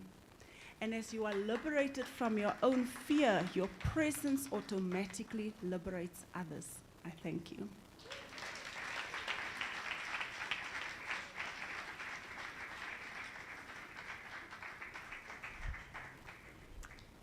It's getting hotter, it's getting hotter, it's getting hotter. Would you agree with me, ladies? Can I please just call Ms. Deshan Bester just to take a seat right in front? I'm sure there's quite a number of questions that's going to come right after this. Let me just switch it up a bit and just call all my remaining panel speakers to the stage, and so that we just save more time in the going up and down. Can I call Mr. Denise Baker just to come on stage, Ms. Gugu Sema, as well as Ms. Nadia Pereira and Ms. Patricia Norris. I think we can also fill from that side to Ms. Gugu as well. Thank you. All right, over here. Perfect. I'm just trying so that I can still be able to see you. Next up, we will be talking more on the leadership. I'm going to call Ms. Denise Baker. She is a certified trainer of the NLP life coaches, NLP practitioners, NLP master practitioners. She coaches people to pioneer change. Powerful learners develop confidence to expand their vision and encourage others and lead from the inside out. Let's just welcome a quick presentation from Ms. Denise Baker.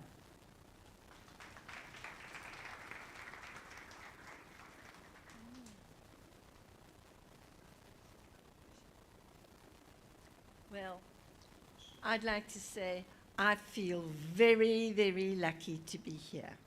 Do you feel lucky? Do you feel welcomed? Do you feel grateful to these people who have worked so hard to bring us together? So all protocols observed, I'd like to make a special welcome. Can I take this off as well? And walk around? Can you help me? Yeah. Thank you.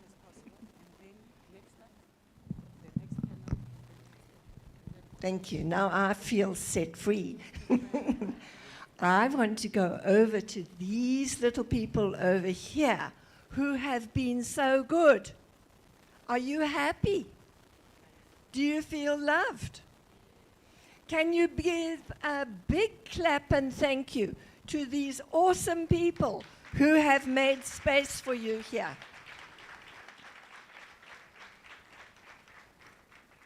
I want to say that we are packed full of leaders, and we have the opportunity today to influence each one of these little ones as we take them by the hand, as we give them a special place.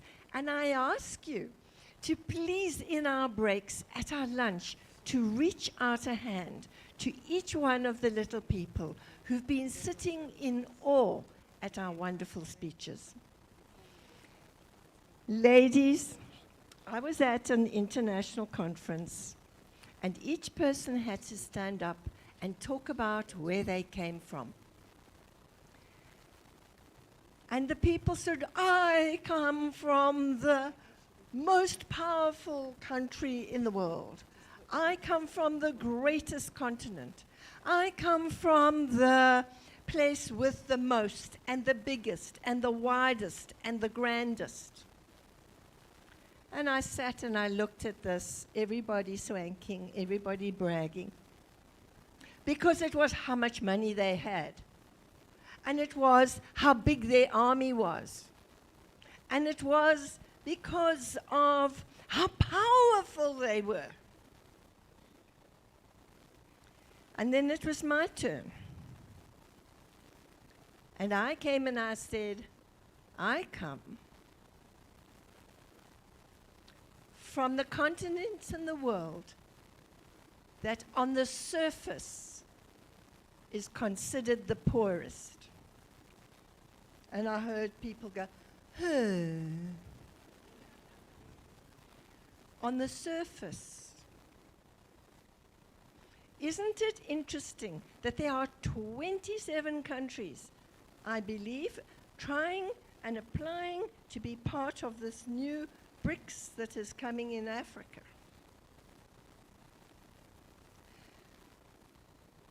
And then I said, underneath, we have the most of what everybody wants. Gold used to be yellow. We have the most. Gold is black at the moment. It's oil and coal. It makes every bit of our universe go round in our machines. But Africa has the gold at the moment, which I believe will be blue. It's blue sky that you can see the sun. It's fresh air. It's oceans and oceans and oceans of fish and whales and porpoises and dolphins. It's fresh food. And the world has burnt their own. They've exhausted their soils, and Africa has it. But what else do we have? We have people. And the people of Africa have kept Africa going. They have kept the raw resources alive.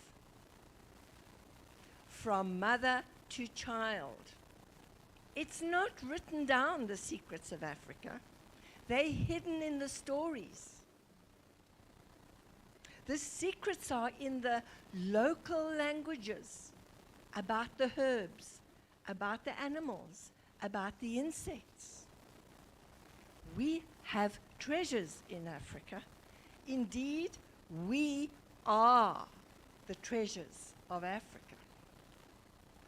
And I said to these people, the whole world wants to come and fetch what we have underground. And all the railways and the ports are built from where the treasures lay to take away. But my friends and myself and my colleagues, we mine the people of Africa. As you mine into the souls of the people, you find treasures that are beyond price. And as you bring those treasures to the surface and showcase them to be seen, those treasures recycle and feed in, and no one can take it away. Now the mothers carry that child at the beginning. For 9 months, every song you sing, every dance you dance, every movement you make is nurturing and building that treasure. And I urge you, as that little treasure comes into the world, these little treasures, each and every one of them needs to be shown why they're treasures. What can they do? What is possible for you? And the stories we need to tell them and encourage them is not what you must do, but how. How do you make your voice heard? How do you send out your message? How do you build your dream? And it's in the how that that little child gets nurtured. From its mothers, through its sisters. And especially, you know, my son is going out to swim with dolphins in Mozambique this week. It's the aunts and the mothers that coach the children. The elephants have these united herds. It's the aunts that help give birth. It's the mothers. It's the sisters. And I really do urge us all to come together and saying, yes, you want to know what happens when you got a good group of women who stand together. Guys, beware. Okay?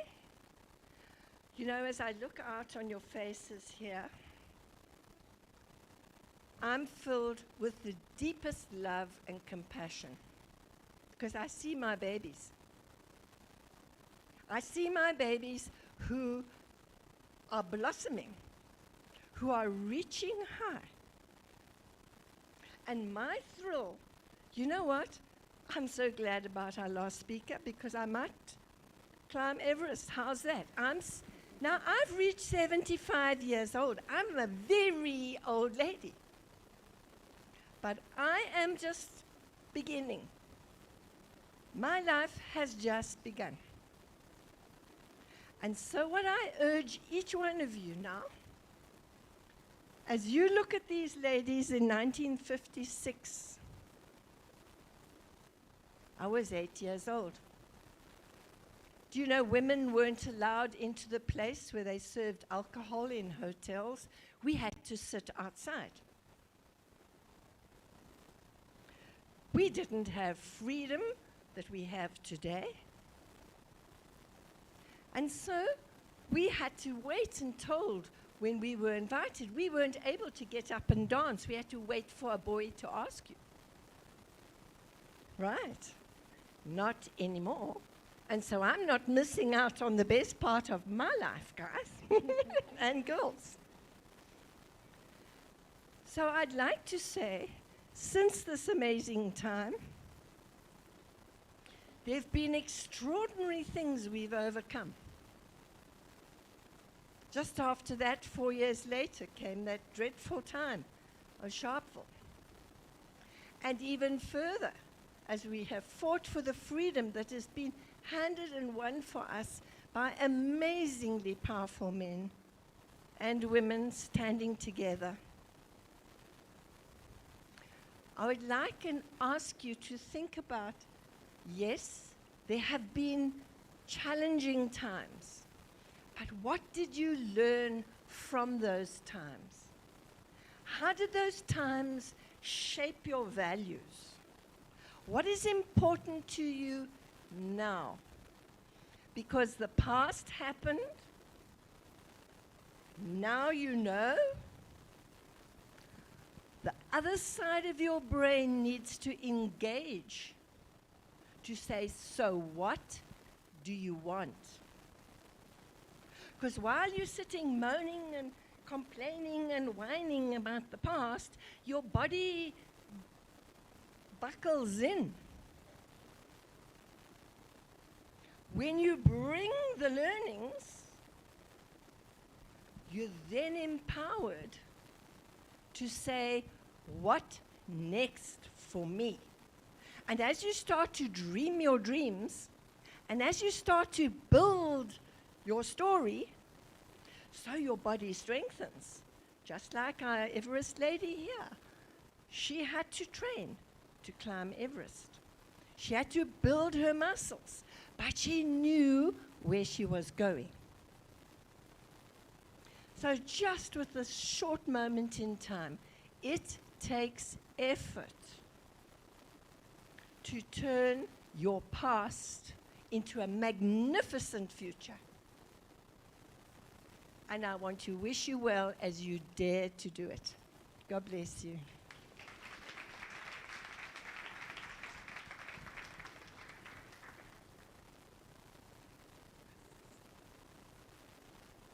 Thank you so, so very much. Right over here, right over here. We're not letting go of you as yet. Wow. I did tell you it's getting hotter. We're touching on the power of women. It's getting hotter. I'm sure that you are busy, with those questions that are coming and bubbling in. Right. Let me also acknowledge with us here today the Royal Highness Princess Lerato Mabena from the Royal Kingdom of Mabena and Mahlangu. You're welcome, and thank you very much for joining us here today. This panel is getting hotter. I'm indeed taking a lot in. I hope you are as well. Let me call to the stage Ms. Gugu Sema. She's worked at both national and provincial government and private sector, focused on learning and development, and earned masters in business leadership, and is currently involved in spearheading 4IR in the MICT CETA. Ms. Gugu, let us hear, what does innovation and technology have for us as women in here today? Thank you.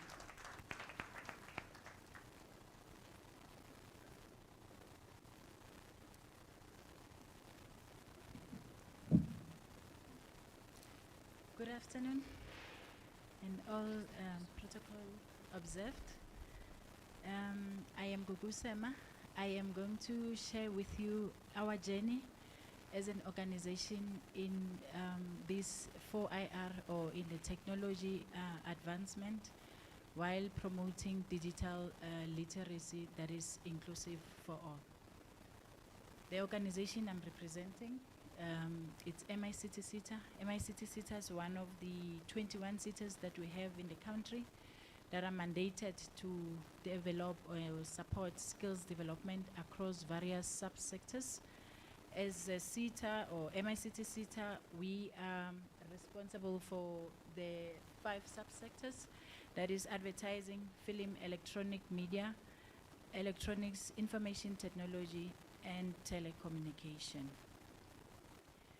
In 2018, South Africa started embracing 4IR, which is a global agenda. And that happens just after a world conference that was held in Davos, where our president had attended and some of leaders that had accompanied him. Following that, at a national level, for the first time in his SONA in 2018, he made mention of 4IR, the Fourth Industrial Revolution. He also alluded that as South Africa, we need to lead on 4IR. And the entire South Africa, we started embracing this Fourth Industrial Revolution. Later in 2018, the president issued a call for 30 individuals that will serve at the presidential commissioners that will advise the president on 4IR imperative.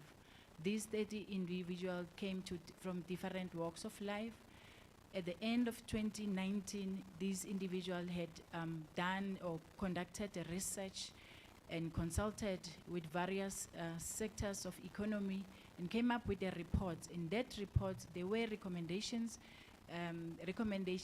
that needed us as South Africa to respond on it, especially from the skills side. At the MICT CETA level, we followed the same approach where we issued a call in the industry to invite individuals that will advise the MICT CETA on this 4IR imperative as we are involved in the ICT space. We then established what we call the MICT CETA 4IR advisory committees with 4 work streams such as research, education, policy, and labor. Now, the fourth industrial revolution, ladies and gentlemen that are here, gentlemen, women, and the gentlemen that are here, and our young people, this 4IR, it introduces different technologies, and these technologies, they have since become part of our lives. Whether we know it or we do not know it, whether we embrace it or we don't, the technology is now leading our lives. Now, these are some of the top technologies that are governing our lives. The World Economic Forum in 2019, they issued a report, and in this report, on the page 96 of that report, it indicates the different technologies that South Africa has adopted. Now, meaning our companies, they are adopting these different technologies as they also are becoming part of our lives. And these technologies, or the technological advancement, has also introduced new occupation or new emerging careers in the ICT. You will agree with me that a few years ago, we did not have occupations such as artificial intelligence, cybersecurity, cloud engineers, machine learning. These are new occupations that has emerged with this technological advancement. And I'm happy that we have our young people here that will look at this and think and choose to follow these careers. And that also include the women that are here. Now, our contribution to the digital literacy, ensuring that we promote digital literacy that is inclusive for all. As an organization, we have started on a journey where we are developing qualifications that are responsive to this technological advancement that will be implemented or be used to develop skills.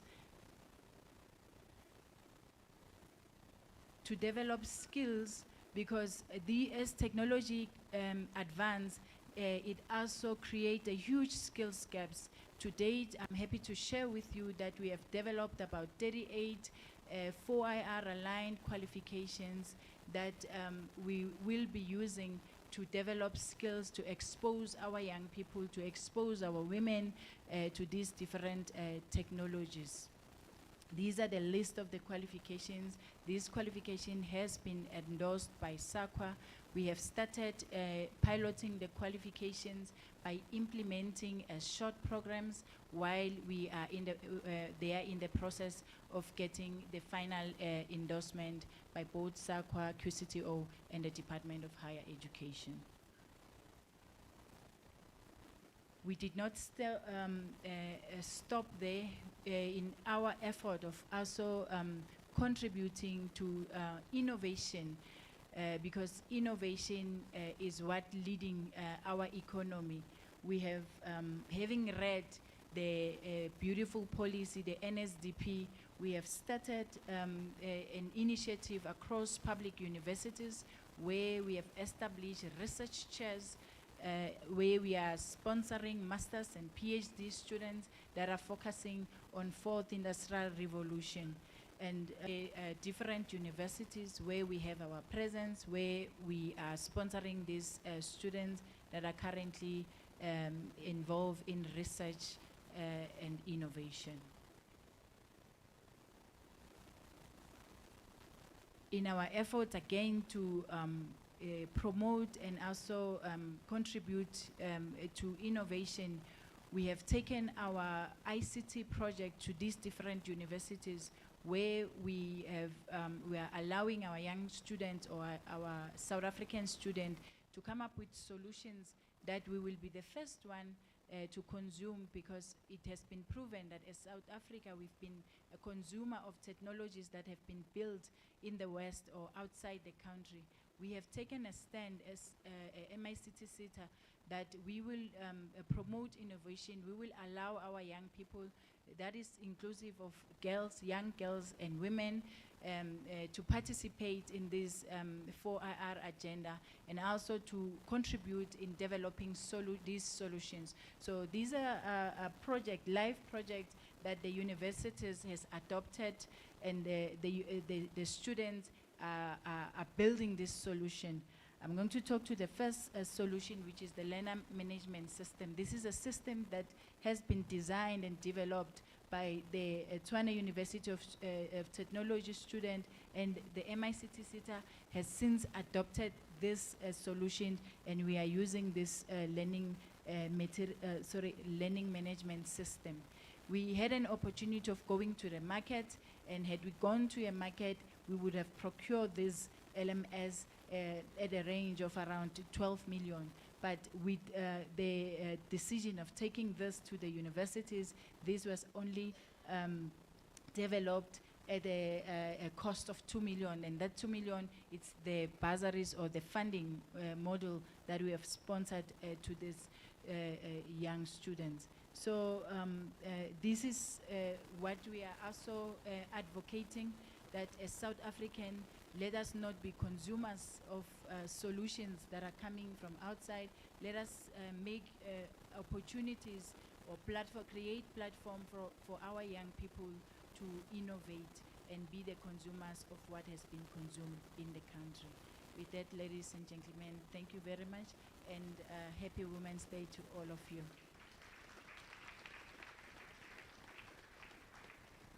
Thank you very, very much, Ms. Gugusema, for that informative session on how to leverage on the technology and information, as well as the qualifications that we can take and change the lives of others who are also not here with us today.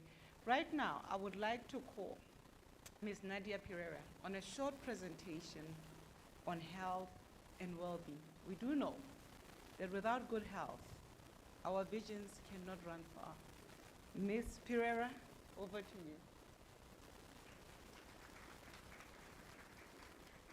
Good afternoon, everyone. You'll notice that I didn't have a profile because I didn't send anything in, because I was still debating with Liak, like, looking at the program, I was like, I'm out of my depth here. Like, can I come and talk to these people? I'm in the presence of, like, great dignitaries, professors, doctors, and royalty, and, you know, I'm a project manager from Discovery. But my expertise is in mental health and well-being within corporate, and I also do a lot of CSI programs with youth, because that's my passion. I'm all about building confident young kids in this country, because that's the one thing that we lack, right? So if I can start off, why is mental health so important within corporate? It gives us, it makes everyone more, it makes a comfortable space, right? It makes us want to go to work, and whatever happens at work, we tend to take it home with us. So if work is stressful, we're taking the stress home with us, and we take it out on the people who definitely don't deserve it. But now, if we ask ourselves, like, why is this our problem when we're at work? We come here to do a job, we can just do it and we can leave. No. I think we all need to take responsibility for how we deal with people and how we treat people. So now it comes down to, I want to break it down to you, the individual, of when you're in a corporate space or whichever workspace you're in. So if you make it as simple as taking accountability for you and who you are and what you put out there, So if I am dealing with people every single day, and no matter what happens, because I tell you, women at work, I know we're celebrating women today, but we must also remember that we've got a lot of responsibility, because everything sort of starts with us, right? I mean, we birth little humans. I'm incubating one right now. So what am I going to do with my kids, right? Guys, don't be silly. So it all starts with us, and it always comes down to us to try and sort of solve things, okay? Because we nurture, we grow, and is that me? And so it is our sort of problem, because if we leave it to the men, well, we know we were a couple of years ago before we were even allowed into the corporate space. So now if I can take you back to the day before we were allowed in corporate, I think this is my take on it. We finally have an opportunity to say, okay, we can be here, we can do exactly what the man can do, but don't you feel, and please interact with me, tell me if I'm talking nonsense, don't you feel that sometimes we tend to step into the corporate space, take off our mom, woman hat, all that makes us women, the empathetic side, you know, and man's gonna do it. So what does that make us? Now we're not being our true selves. So when we come together, we can come together and do wonderful things, but if we band together and we decide, we don't like you, we want to get rid of you, oh, we can make your life a living hell. So why don't we then just do the opposite? Because if you bring in the nurturing side of us into corporate, and you bring that motherly side, of course, we know where to draw the line. It's going to change the way we work dramatically, because there's always two ends of the spectrum within corporate, okay? There's always what they're concerned about is the output, like what are we going to get out? We need this team this is the output required. So you drive them, and you drive them. It doesn't matter what it takes, we need the desired output. But then there's the opposite end, where you get exactly that, but the leadership is different. That's where the nurturing comes in. So they did a study in 2021, and they looked at the issues that HR and leadership face the most, and it's hiring and retention. So, and then you'll find that at the top of it, those sending people into HR programs and IR programs and having people dismissed and just like breaking them down on their way out, like it's not enough that you just need to leave, like you need to be broken when you exit here. It's coming from majority women, a staggering 87% of women. So it's women against women, it's women against men, it's just women against everybody, right? And now I feel like, where does that come from? A place of insecurity. Because if you're secure, there is nothing anyone can do to you at work or at home that's going to make you put your worst out there, right? You'll always have your best out there. So, excuse me, my phone keeps locking.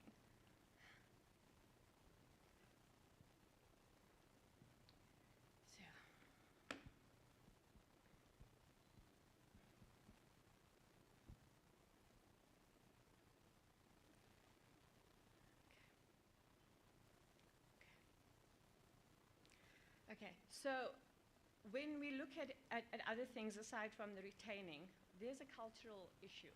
So when you're dealing with an individual, we have this blanket approach, okay? It doesn't matter what it is, whether it's performance they have an issue with or how they deal with people. We need to look beyond that, because we are in Africa, obviously. And there's lots of, we can't go women, men, we can't go black, white, because within the black culture, many different cultures, right? Then there's also the age gap. So we're dealing with young people, we're dealing with old people, and we've got to deal with them on a sort of individual basis. But now, again, I'm going to come back to this, comes down to you and how you deal with yourself. So if you're harsh on yourself, you're going to be harsh outwardly to everybody else. And how you treat people will trickle down to your team, your coworkers. If you enable an unhealthy environment, that is just going to carry on through. And that's going to trickle down, and it's just going to perpetuate the situation. That's going to carry on from leader to leader. So you take a graduate coming in, and it's the first time they are exposed in the corporate world. And they have a leader that's really harsh, and they think, okay, this is what it is. This is what corporate's about. Okay, this must be how it is. So they will then take that forth, right? But now if you're lucky enough like me, you come in, you have a nurturing leader. it's great, but I've had experiences in both ends. So I've been in corporate for over a decade now, and for the first half, it was an incredible experience. Every opportunity, they're like, please go and do this, go and do that, you can study, right? Another opportunity comes, and I take it, and it's the opposite end. And I can't even begin to tell you it was traumatic, to say the least, right? So now I think what I've done is I've taken experiences of myself and people around me over the past 10 years. And I realized that, like I said, majority of it was women at the helm. So we go, okay, how are we going to inspire confidence in these women? Because now we've got to take a step back and we've got to self-reflect, which is the most difficult thing to do. Because with self-reflection, you sort of realize your faults and what you need to work on. And then with that comes growth. And growth is often messy. It's not all just, meditation and like everything's going to be fine. No, you have to deal with your demons, right? And then you have to go work and you have to deal with the demons of others. And you can't step back and just go, I don't want to do this anymore, because you've got a family to raise. You've got to make sure that you've got that income, so you can't just quit. But you can't also enforce this on anybody. It has to come from yourself. So the only way you can do it is by living through it. So you've got to be the example, right? So now once you reflect, if you're self-reflecting, you've got to ask yourself the really difficult questions. Like, am I a good leader? Am I the leader I want to see? Like, am I encouraging a safe mental working environment, or am I opposing that? Am I encouraging people to, sort of bicker and just allow childish nonsense? Because we can easily revert to a scene from Mean Girls very quickly, where we come together and you decide that we don't like this person, and then, you just like isolate. How does that make you feel? It takes you back to high school or primary school, right? And there's a lot of bullying going on in the corporate world. I deal with a lot of the IR and HR cases, and I see grown men being like broken down, you'd say they were a little boy. And I've seen one person go from being the strongest man I know to just broken, no self-confidence, no nothing. So then, what is our responsibility to the people close to us? We see go through that, we've got to build them up again, which is not easy. So again, if we start with ourselves and we ask ourselves a difficult question, am I the leader I want to be? Am I egotistical? Because egos play a big part within corporate. It's all about self-preservation. I don't want someone to grow. I need to keep them where they are. And it's all about like where I can go, and I don't care who's in my way. I'm going to just, take you out. You're meant to, if you're a leader, you're meant to be there to encourage to grow, and you have to lead by example, right? So if we're not leading, but if you're the example that you're not going anywhere, I need to keep you just here, your team is going to leave. And that's where the whole retention thing comes in, because people don't want to stay with you. They'll be with you for your 6 months and they'll leave. And what you leave with them will stay with them for the rest of their lives, right? We remember the horrors. I think we've all been through like some crazy, whether it's at work or at home, we come from trauma, right? And that is why we are here, because we've come across something that we don't like and we won't stand for. And so we're like, we're not going to take this lying down. But the change, to bring about change in a corporate where people go, oh, that's just how it is, that's just how he is, or that's just how she is, in this day and age, is nonsense. It's absolute nonsense. But you still find that the majority of the people, if you look culturally, it comes from insecurities. They weren't taught that. Look at, what we had to go through from apartheid to now. We don't have, there is freedom to an extent. It's not the same for absolutely everybody. And there was one case where there was 5 leaders in a room tearing into one individual. Of color, the panel was 4 white people and 1 black lady. And the dynamic was this person was being broken down. Everyone there seemed fine and confident with what was happening, And they even had smokes on their faces. The 1 black lady, what do you think she was doing? She felt like she had no choice. Again, she wasn't confident. She was like, I have to keep my mouth and just be here, or I lose everything, if I stand up against this, there goes my job. I have a family, so I've got to just, right? So I find all these people, and I take their stories, and it all comes down to a trauma in their life, or just, like I keep saying, the lack of self-confidence. So now, self-reflection being the demon that it is, when you get through it, when you become the best version of you, that is the most confident version of you. You are then unbreakable. You then don't tolerate any kind of nonsense around you, and that also feeds into your surrounding. Like I say, what you put out there is what you're going to get back. And the only way for you to have, in a corporate, in any workplace environment, even at home, is you have to be what you want to see out there, right? And so I want to leave you just with, like they said, it's in your hands now, it's in our hands now. If not us, then who? And we can't accept that's just how it is. We have to stand up for what it is that we believe in, and it's going to start with us, and we take it to our kids, and from there we send out confident young people into the world. And when we step into work every day, we need to be our most confident, our best selves. Thank you.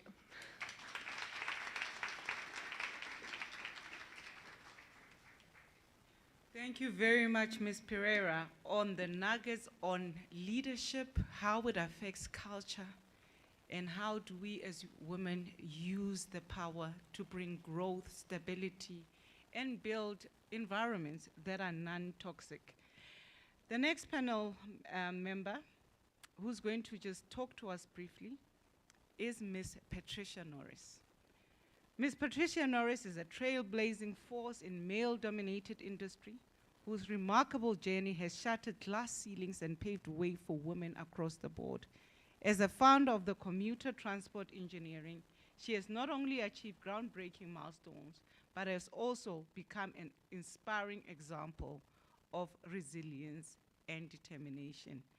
Ms. Norris, we're waiting to hear from you. You know, we've been eating a lot of the soul food, and we cannot just wait to hear what you have for the ladies today.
Okay, we're going to continue with Ms. Patricia Norris's presentation. We are having some technical glitches.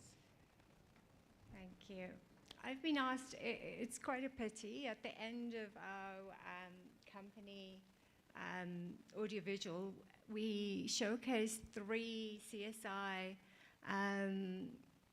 commitments that is very pertinent to today, and hopefully come to it, because I felt that that would be an introduction to any further discussions on it centers around land ownership and housing that we particularly invest in for women homeowners. and a number of other projects. But be that as it may, after my presentation, that may come back on. It's about 45 to 1 seconds to 1 minute long. So the topic that I've been asked to address today is the empowerment of women through education and economic inclusion. Firstly, good morning, everybody. All protocols reserved. Good morning, powerful women of change. I stand before you today inspired by the collective strength and determination in this room. There are so many of us who feel that the impossible is beyond our reach, but from the panel today, I'm so I climbed Kilimanjaro and felt that now I'm too old to do another thing, but I think perhaps I should reconsider that. We are here not just to discuss challenges, but to forge a path toward empowerment, breaking barriers, and unleashing our future and true potential. Today, we tackle some of the most pressing issues that hinder women from accessing equitable opportunities in education and economic empowerment. In a world that has made significant strides towards gender equality, we must acknowledge that there are still too many of us facing uphill battles. Women continue to encounter obstacles on their journey to educational and financial inclusion specifically. But as we come together, our collective power knows no bounds. We have the strength to break down these barriers, and today we will discuss ways to do just that. Education is the foundation upon which dreams are built. Yet, we know that access to quality education remains unequal in many parts of the world, and specifically Africa. We cannot stand idly by while young girls are deprived of learning opportunities. Skills development is a key that unlocks doors to progress. By providing young girls and women with the tools to learn, we equip them with the power to shape their destinies. Let us promote mentorships, programs of internships, and scholarships that bridge the gender gap. Just off topic, this specifically is what my company does for women into engineering. When we nurture and empower the next generation of women, we pave the way for a future that knows no limits. Entrepreneurship is a potent catalyst for change. It empowers women to create their own paths, to challenge traditional norms, and to lead the communities towards prosperity. However, women entrepreneurs face unique challenges: a lack of access to finance, gender biases, and cultural barriers. Together, we must demand and create environments that foster women-led businesses. This means encouraging policies that level the playing field, supporting female entrepreneurs with financial resources, and dismantling the stereotypes that hold us back. Financial inclusion is not a luxury, it is a right. Yet millions of women still lack access to financial services. Financial institutions must recognize that women are not a risk, but an opportunity for growth and innovation. We must create financial systems that are designed for women's needs in mind. This includes affordable credit, financial literacy programs, and accessible banking services. Because when we empower women economically, we uplift entire communities. As we discuss access to education, entrepreneurship, and financial inclusion, we must remember that true empowerment starts within. We must challenge our own limiting beliefs and unleash the strength we possess. Take a moment to look around this room.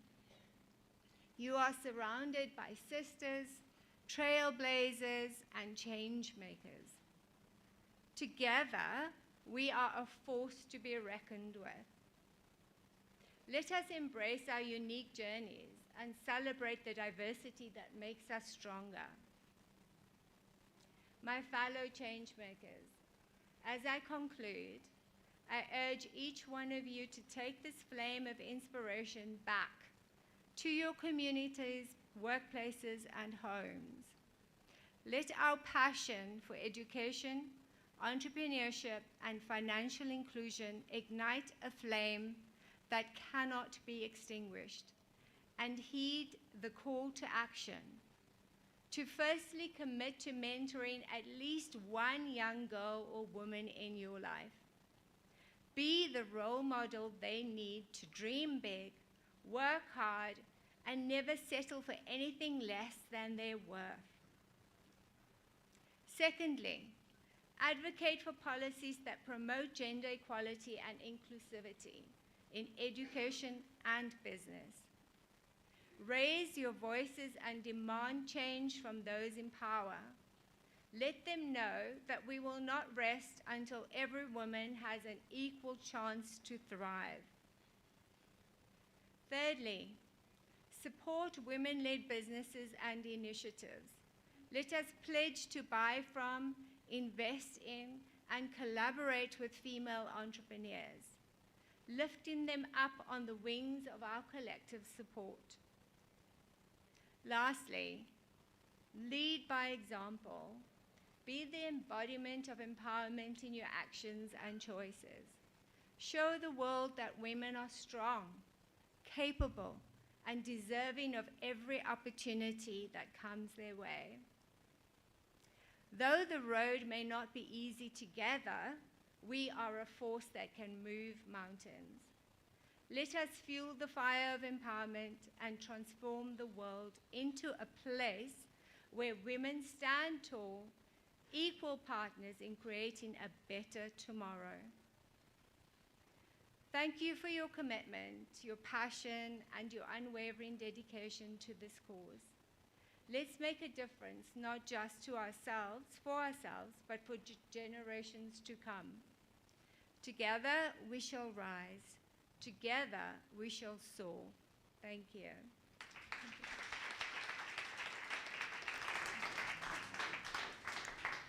Thank you very, very much.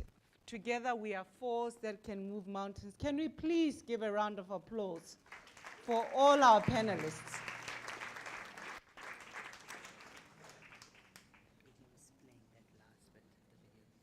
All right. I am informed that the last part of the video is about to play. Are we ready, technical team?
Wow. The power of using our positions as women to create change. We are now at the section of the program where we will be indulging ourselves in knowledge and taking questions.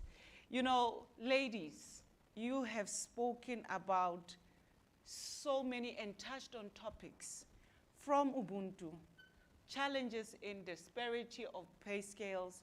You've touched on changing our thinking, being the woman you want to be despite the challenges. You've talked about changing cultures and us dominating spaces in innovation. Now, my first question would go to you, Ms. Norris. What are the leadership ethos that will take women to breaking barriers, looking into the challenges of infrastructure, unemployment, and the gender bias that currently exists, particularly in South Africa? But I do know that most women here do not confine themselves just within the borders of South Africa, but also how do we take them to transcend to global stages? Oh, big question. So I think to start with the gender bias question, part of your question. I mean, I started in a before I went into the railway business, I was the first woman to own a nuclear engineering business that operated within nuclear power, Koeberg in Cape Town. And we had significant projects in nuclear. I started the railway company 25 years ago in 1998. Certainly the only woman then in rail in the southern hemisphere. There is another rail-owned company in Australia, I've just learned. So certainly it's been my passion to be, you know, a pioneer, to be on the frontier of opportunity. And of course, the pain of scaling was first experienced through the sort of barriers to entry that men specifically put in my place. And 1998 was by far, you know, probably the worst of opposition, because we had to forge it. We had to take, you know, democracy and make it a verb. And, you know, how do you actually convince the powers that you have to put money where your mouth is? If it is democracy, there must be opportunity. And of course, there simply wasn't that buy-in at the time. So I think all of us have spoken around the fact that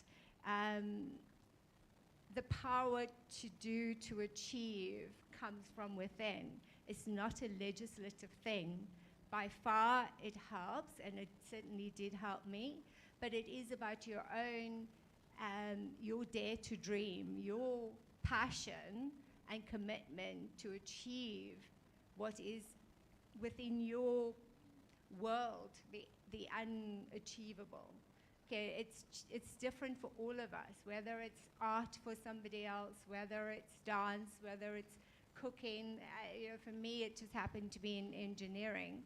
And I feel that to take an offering that today is certainly on a world-class stage that we have, it meets all the technological requirements of, you know, a very safety-critical product, which is rail, and say, how do I take that into Africa or even as an export product? Is you know, it then speaks to what are the economic policies of the country. How does the country enable entrepreneurs to be able to, you know, engage in sort of contracts that are government to government? How does South African government economic policy support the engagement with at a country level, Tanzania or any other African country wanting to invest in a capital-intensive product like rail transport. And if the bedrock of that policy is not in place, then it allows for governments like China to come in and take over the market and be present.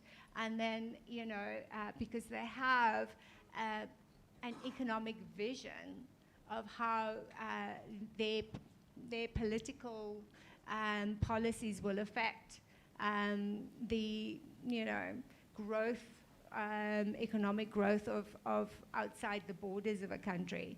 So I think for women to experience in a sort of a global stage the access of financial inclusivity is always challenging, whether you're coming from you know, a first world country like America or even England. You know, there are barriers, and we all work towards, and every one of us who goes beyond a threshold, who breaks the ceiling, as Ms. Best was saying, you know, sets the stage for those to come behind you. And, you know, I feel like what the best we can do is to you know, encourage young women to stand on our shoulders, you know, and to reach even higher. I mean, there are some very interesting stats, like in America, women representatives on boards, for example, is less than 20% in corporate boards. In England, I think it's, what, 22%. You know, I think that in South Africa, we are making good strides in a corporate world through our BEE programs. Even though they've been maligned by various quarters, I think it's still down to policies that push and thrive and legislate that makes a difference. Thank you. Thank you. Let's give the mic over to Denise. And ladies will be taking your questions after my question to Denise. I'm not going to eat this elephant alone while you're in the room. Denise, you've worked with the likes of Richard Bandler, the forefathers of NLP. How do we use coaching to help change the minds and help women transcend and adapt to different global changes for them to make a mark? Wow. Well, I think the first thing is to actually respect every woman as an individual person. So when you call a person as an individual, they have their own dreams, their own values, and their own beliefs of what they want to achieve. So when we start talking about success, people have got different ways of measuring that success. And it's not always about the grand title that somebody else gives you, or the money someone else gives you, so you become begging for approval and saying, give me a rise, give me. It's for women to start building their dream in a place of what they want to achieve, what's important for them in terms of their health, their body, their spiritual beliefs, and the opportunities that they want to make available for their children. And so as we start treating people, because NLP is the study of the subjective experience, the actual experience of the person, not objectively deciding what is good for women as a big group. Does that help a bit? It does, it does. Let me allow our audience, I'm sure you've got burning questions. All right, I've got my coordinators on the floor who will be taking questions. When you pose your questions, we've got great panelists. Personally here, I've got a lot of questions, but I'm going to give you the first chance. I will get their contact details and bother them. We've got, can I just see with hands? We've got a hand, 1, 2, 3. Do we have hands this side? All right. When you do raise your question, please indicate your name to who your question is directed to, so that immediately after the 3 questions, we can allow our panelists to respond to your questions. Is that all right? Perfect. Let's start with you first, ma'am. Thank you. Sanbonani, I'm Tembisile Mahua. I would like to pose this question to the panel. It's not necessarily an individual one. I love the topic of breaking barriers.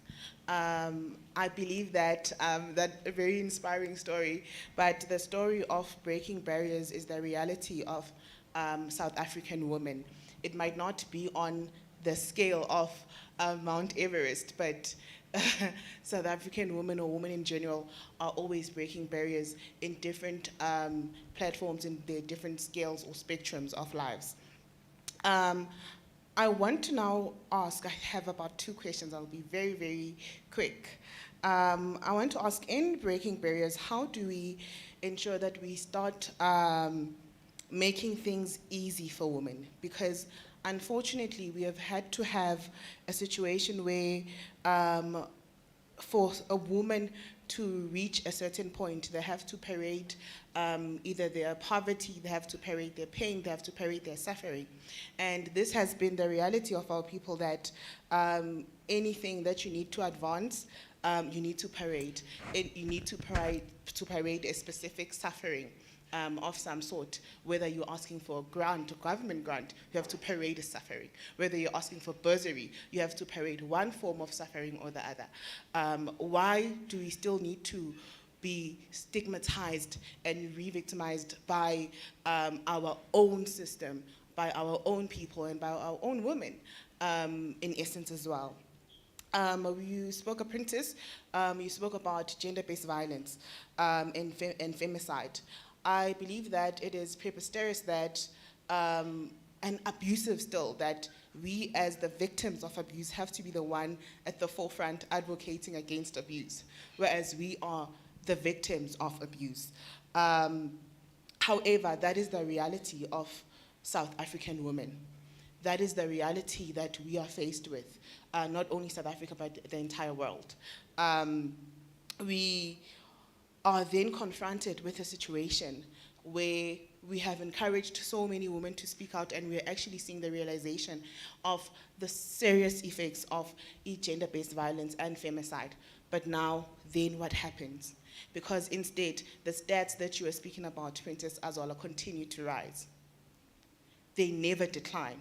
So we are seeing that indeed advocating for women to speak out is working.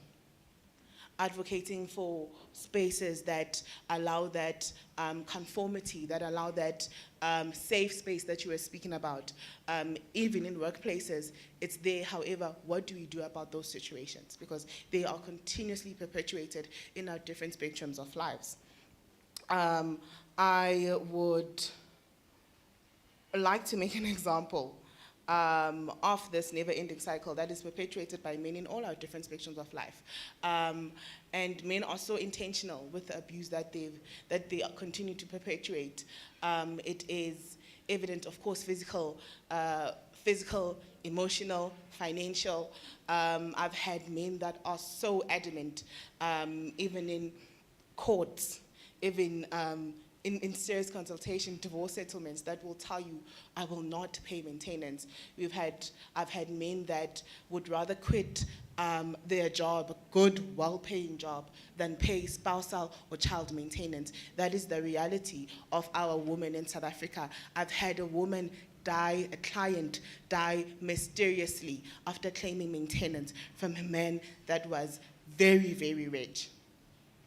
So now she died all because she was fighting for her child, their child, to receive something. So when do we now come to a state where we can advocate properly, we can now have a change instead of having these platforms, because they are working, but then what's the solution moving forward?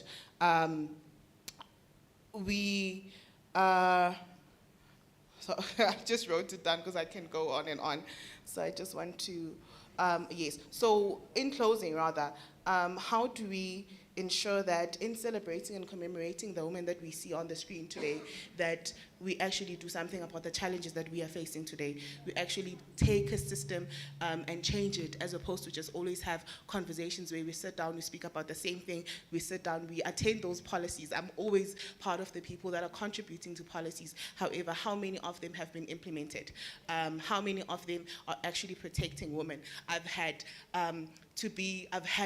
a very scary experience of being intimidated in my own office by a man, because I'm like, this man looks like he's going to kill me. And it's my own space, it's my own office, over a divorce settlement, you know? It's not even my divorce, you know? But imagine if you can do that in a space, in a space that is jurisdicting, right? In a space that is legal, then what are you doing to this woman privately? Thank you very, Thank very you. much. All right, can we take the next question? We're taking strictly one question per participant. Thank you very much. Trust me, it's Over going to to be one you. question. My question is to Gugu. I'm in the medtech industry, and as you know, this is a startup company by black people. The barriers of entry are too high. How does MIC CETA assist startup companies in the medtech industry in technology, because we are using AI, Internet of Things, systems integrations, you name it, in terms of remote monitoring of patients? How do we access funding? Because that's where we fall short as black business people. You know, we have visions of teaching people how to do coding, for instance, because we know that it can be accredited with CETA, and you can take people that are unemployed and teach them coding so that they can get jobs. You know, how do we access funding? Thank you. The next question, I think it is you, Mandela, over here. Thank you very much. My question is to Ms. Bester. Yes. You are extremely inspiring, extremely encouraging. That was very wonderful.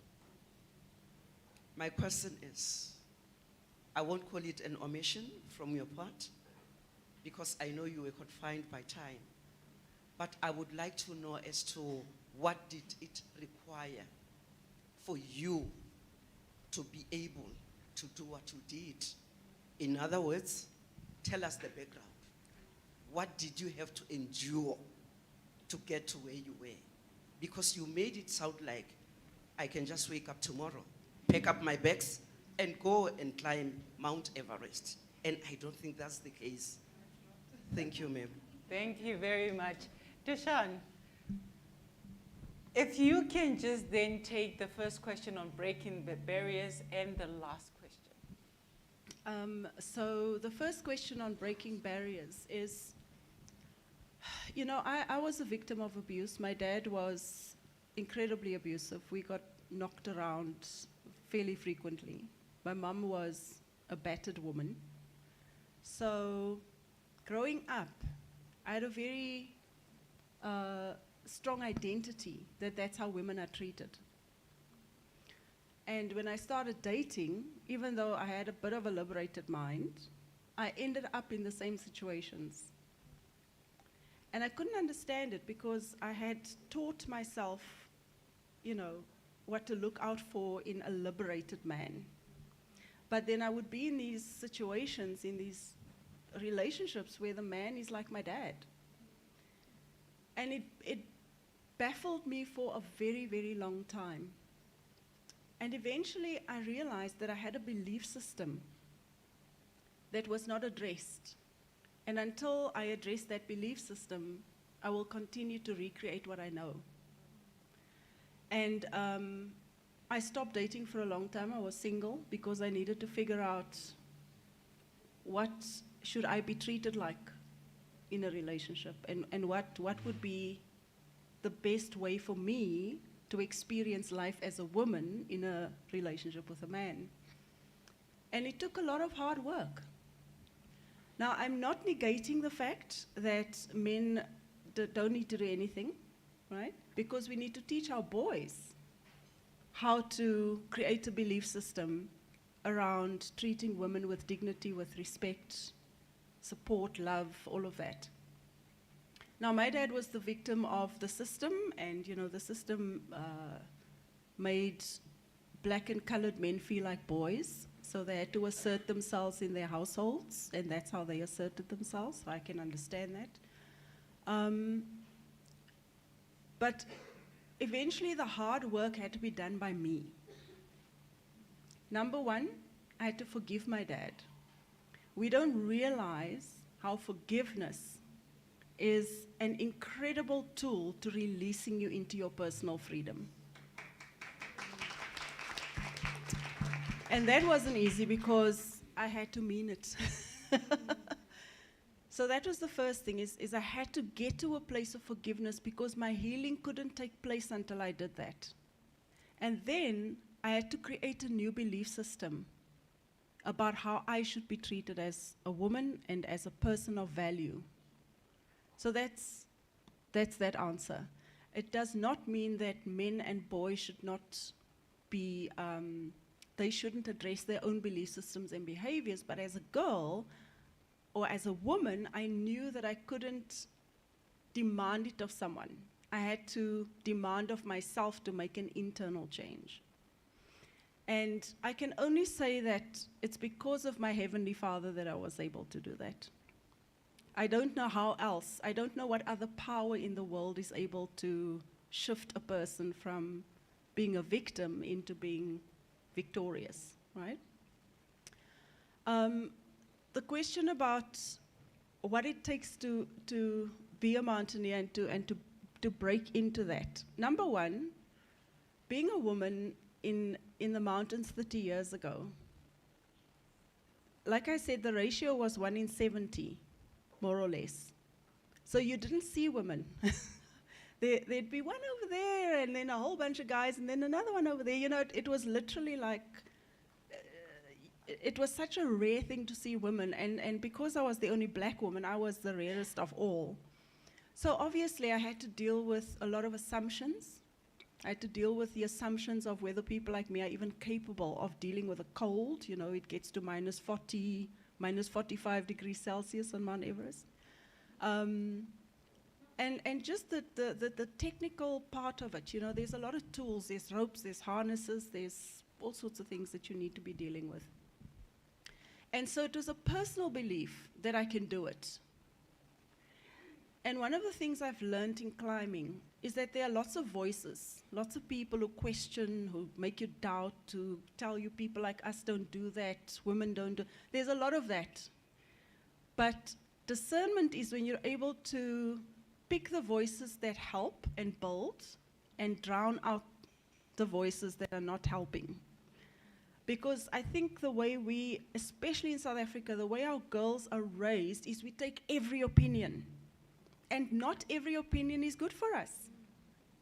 We take everybody's opinion on how we are. You're this, you're that, you're going to grow up to be that. Not every opinion is helpful. So the way to empower a young girl is to say to her, you need to start building the discernment for yourself to know which of these is going to help you as a stepping stone and which isn't. But just to give you a little bit of anecdotal. In order to climb Everest, you've got to start training 18 months in advance. The mountain itself takes about 3 months to climb. So you basically build yourself up to the point of being an Olympic athlete. And so that means 3 hours a day in the gym, 5 days a week. Day 6, you get a very heavy backpack on and you go climb something else. You've got to climb other mountains in between the training that has the same kind of terrain. So it's very intense. It's a time commitment, it's sacrifice, it's all of that. And I remember when I was climbing the highest mountain in North America, in Alaska, I had 48 kilograms to carry up the mountain, 10 hours a day. And, people would say, oh, but if you're a woman, can't you just give like 2 kilograms to that guy and 2 to that guy and just disperse it, so that your load is lighter? But because I'm an empowered woman, I understand that that is my load. and that guy has his own load. And if my load is 48 kilos, that's what I'm going to carry. And so what I want to say to all the women here is it's not up to the men to necessarily lighten the load. We teach others how to treat us. When they see that you're capable, that you demand respect for yourself, that you're a person who requires support and love for what you're doing, it automatically cancels out a whole bunch of guys who can't do that. Right? So yes, the guy can be like all fancy and drives a nice car and whatever. That's not the important thing. The important thing is what's his value system, and how is he going to be a partner and a team member of what you're trying to build, and hopefully together. So yes, I've dealt with a lot of biases. Obviously, I've obviously had to deal with the fact that women have that monthly thing that comes around when you're high up at 7,000 meters and it's minus 30 degrees outside in a tent. And I've had to deal with a lot of kind of comments about black women, you know. This is a very derogatory comment, but I'm going to say it. One of the guys I climbed with said to me, and he said to me, "Don't think I'm going to haul your big ass up this and that when you can't make it." So those are the kind of things you need to deal with. But I kind of learned for myself that that's not a helpful comment, so I'm just kind of, you know, I'm not here to absorb everything people say to me. I'm here with a mission, and my mission is, for me, I believe God's put me in the mountains so I can encourage people. Because if it's possible for me, I'm just a normal person. I'm a normal girl from Uitenhage, you know. If it's possible for me, then what's possible for you? And that's my mission. Does that answer the question? Thank you. Thank you very much. Right. Would you like, Princess Azola, just to touch briefly about, you know, dealing with the cycle of abuse? Just briefly before we take the last question. So with GBV, I'm just going to touch on it from the aspect of how we address it within the South African Royal Princesses Network. If you look at South Africa, we have all the human rights, you know, in place. But instead, the opposite is happening. And you ask yourself how, and then people say it's poverty. But when you look outside the rest of the continent, there are so many other countries that face poverty, but they don't have GBV. So then it has to be something else. There are other enablers that allow this scourge, you know, to run across our communities. So the actions we've taken, we literally do grassroots work, which is on the ground, have activists, you know, don't just have a dialogue. That dialogue must have an activation that goes along with a workshop, that you're working in connection with the community leaders, with the people in the community, find out at grassroots level what are the needs of the community, from the victims, even have the perpetrators come, because it's one thing to heal this side of trauma, and yet those guys, they're just going to continue the cycle. So, and another thing is, when there's a problem, you need to actually take that problem on. It's like when you're developing an app, you know. I like to use this example because, you know, in the past, you know, there'll be certain things that annoy you. And then let's say you're trying to get into a complex, now you have to sign a visitor's book. You know, you feel like you're signing your life away. But if you saw that problem and said, no, can I provide a solution? You know, we the leaders that we're waiting for. If it's to be, it's up to me. You can, you know, go to your sister, I can come to Google and say, Google, how, when I look at my neighbor, this seems to be happening, how do we assist? She hasn't asked for help, but let's find a way. There's a way that we can unify as women in a community, and we don't leave the men behind. They're also involved. So those are the approaches that we've taken as a network in terms of addressing GBV. I understand Jose Gabo, end of August, we'll be having a woman in Vizo. We had one last year. It was very, very successful. So in places like, use example, like Mampondweni in Pondoland, Lusikisiki was the rape capital of South Africa. And Amakosi approached and said, Makosazana, can you step in? because really we have a problem here. But once we started doing those workshops, you know, those activations, that activism, seriously, and we have, you know, princesses on the ground like Princess Noloyiso, who's really active even around the areas of Ndabangulu, Alfred Nzo community. That really, you know, makes a difference. And suddenly there was a significant drop in terms of the cases. So that's when we realized, okay, if we really do stand up as women and, you know, we don't just turn a blind eye, have that scotoma, like we don't see what is happening, you just complain about the problems. You need to actually act, and then that will bring about change. Thank you very, very much. Great. Gugu, can you just talk to us briefly on issues of technology and the question that was posed to you? Okay, thanks. So as the CETA, one of our mandate is to disperse funding that is focusing on the skills development, especially in the ICT, the media, or the five subsectors.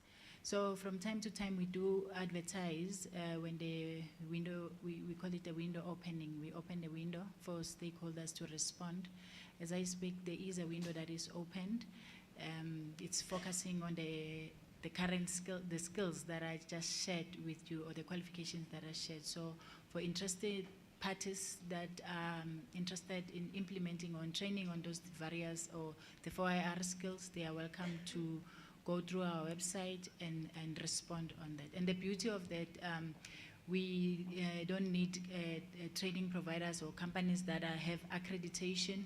As long as you have the ability to deliver training, you will be funded. And the focus and the priorities on women as well as SMNEs. Thanks. Thank you. Last but certainly not least, if we can just get the mic over this side.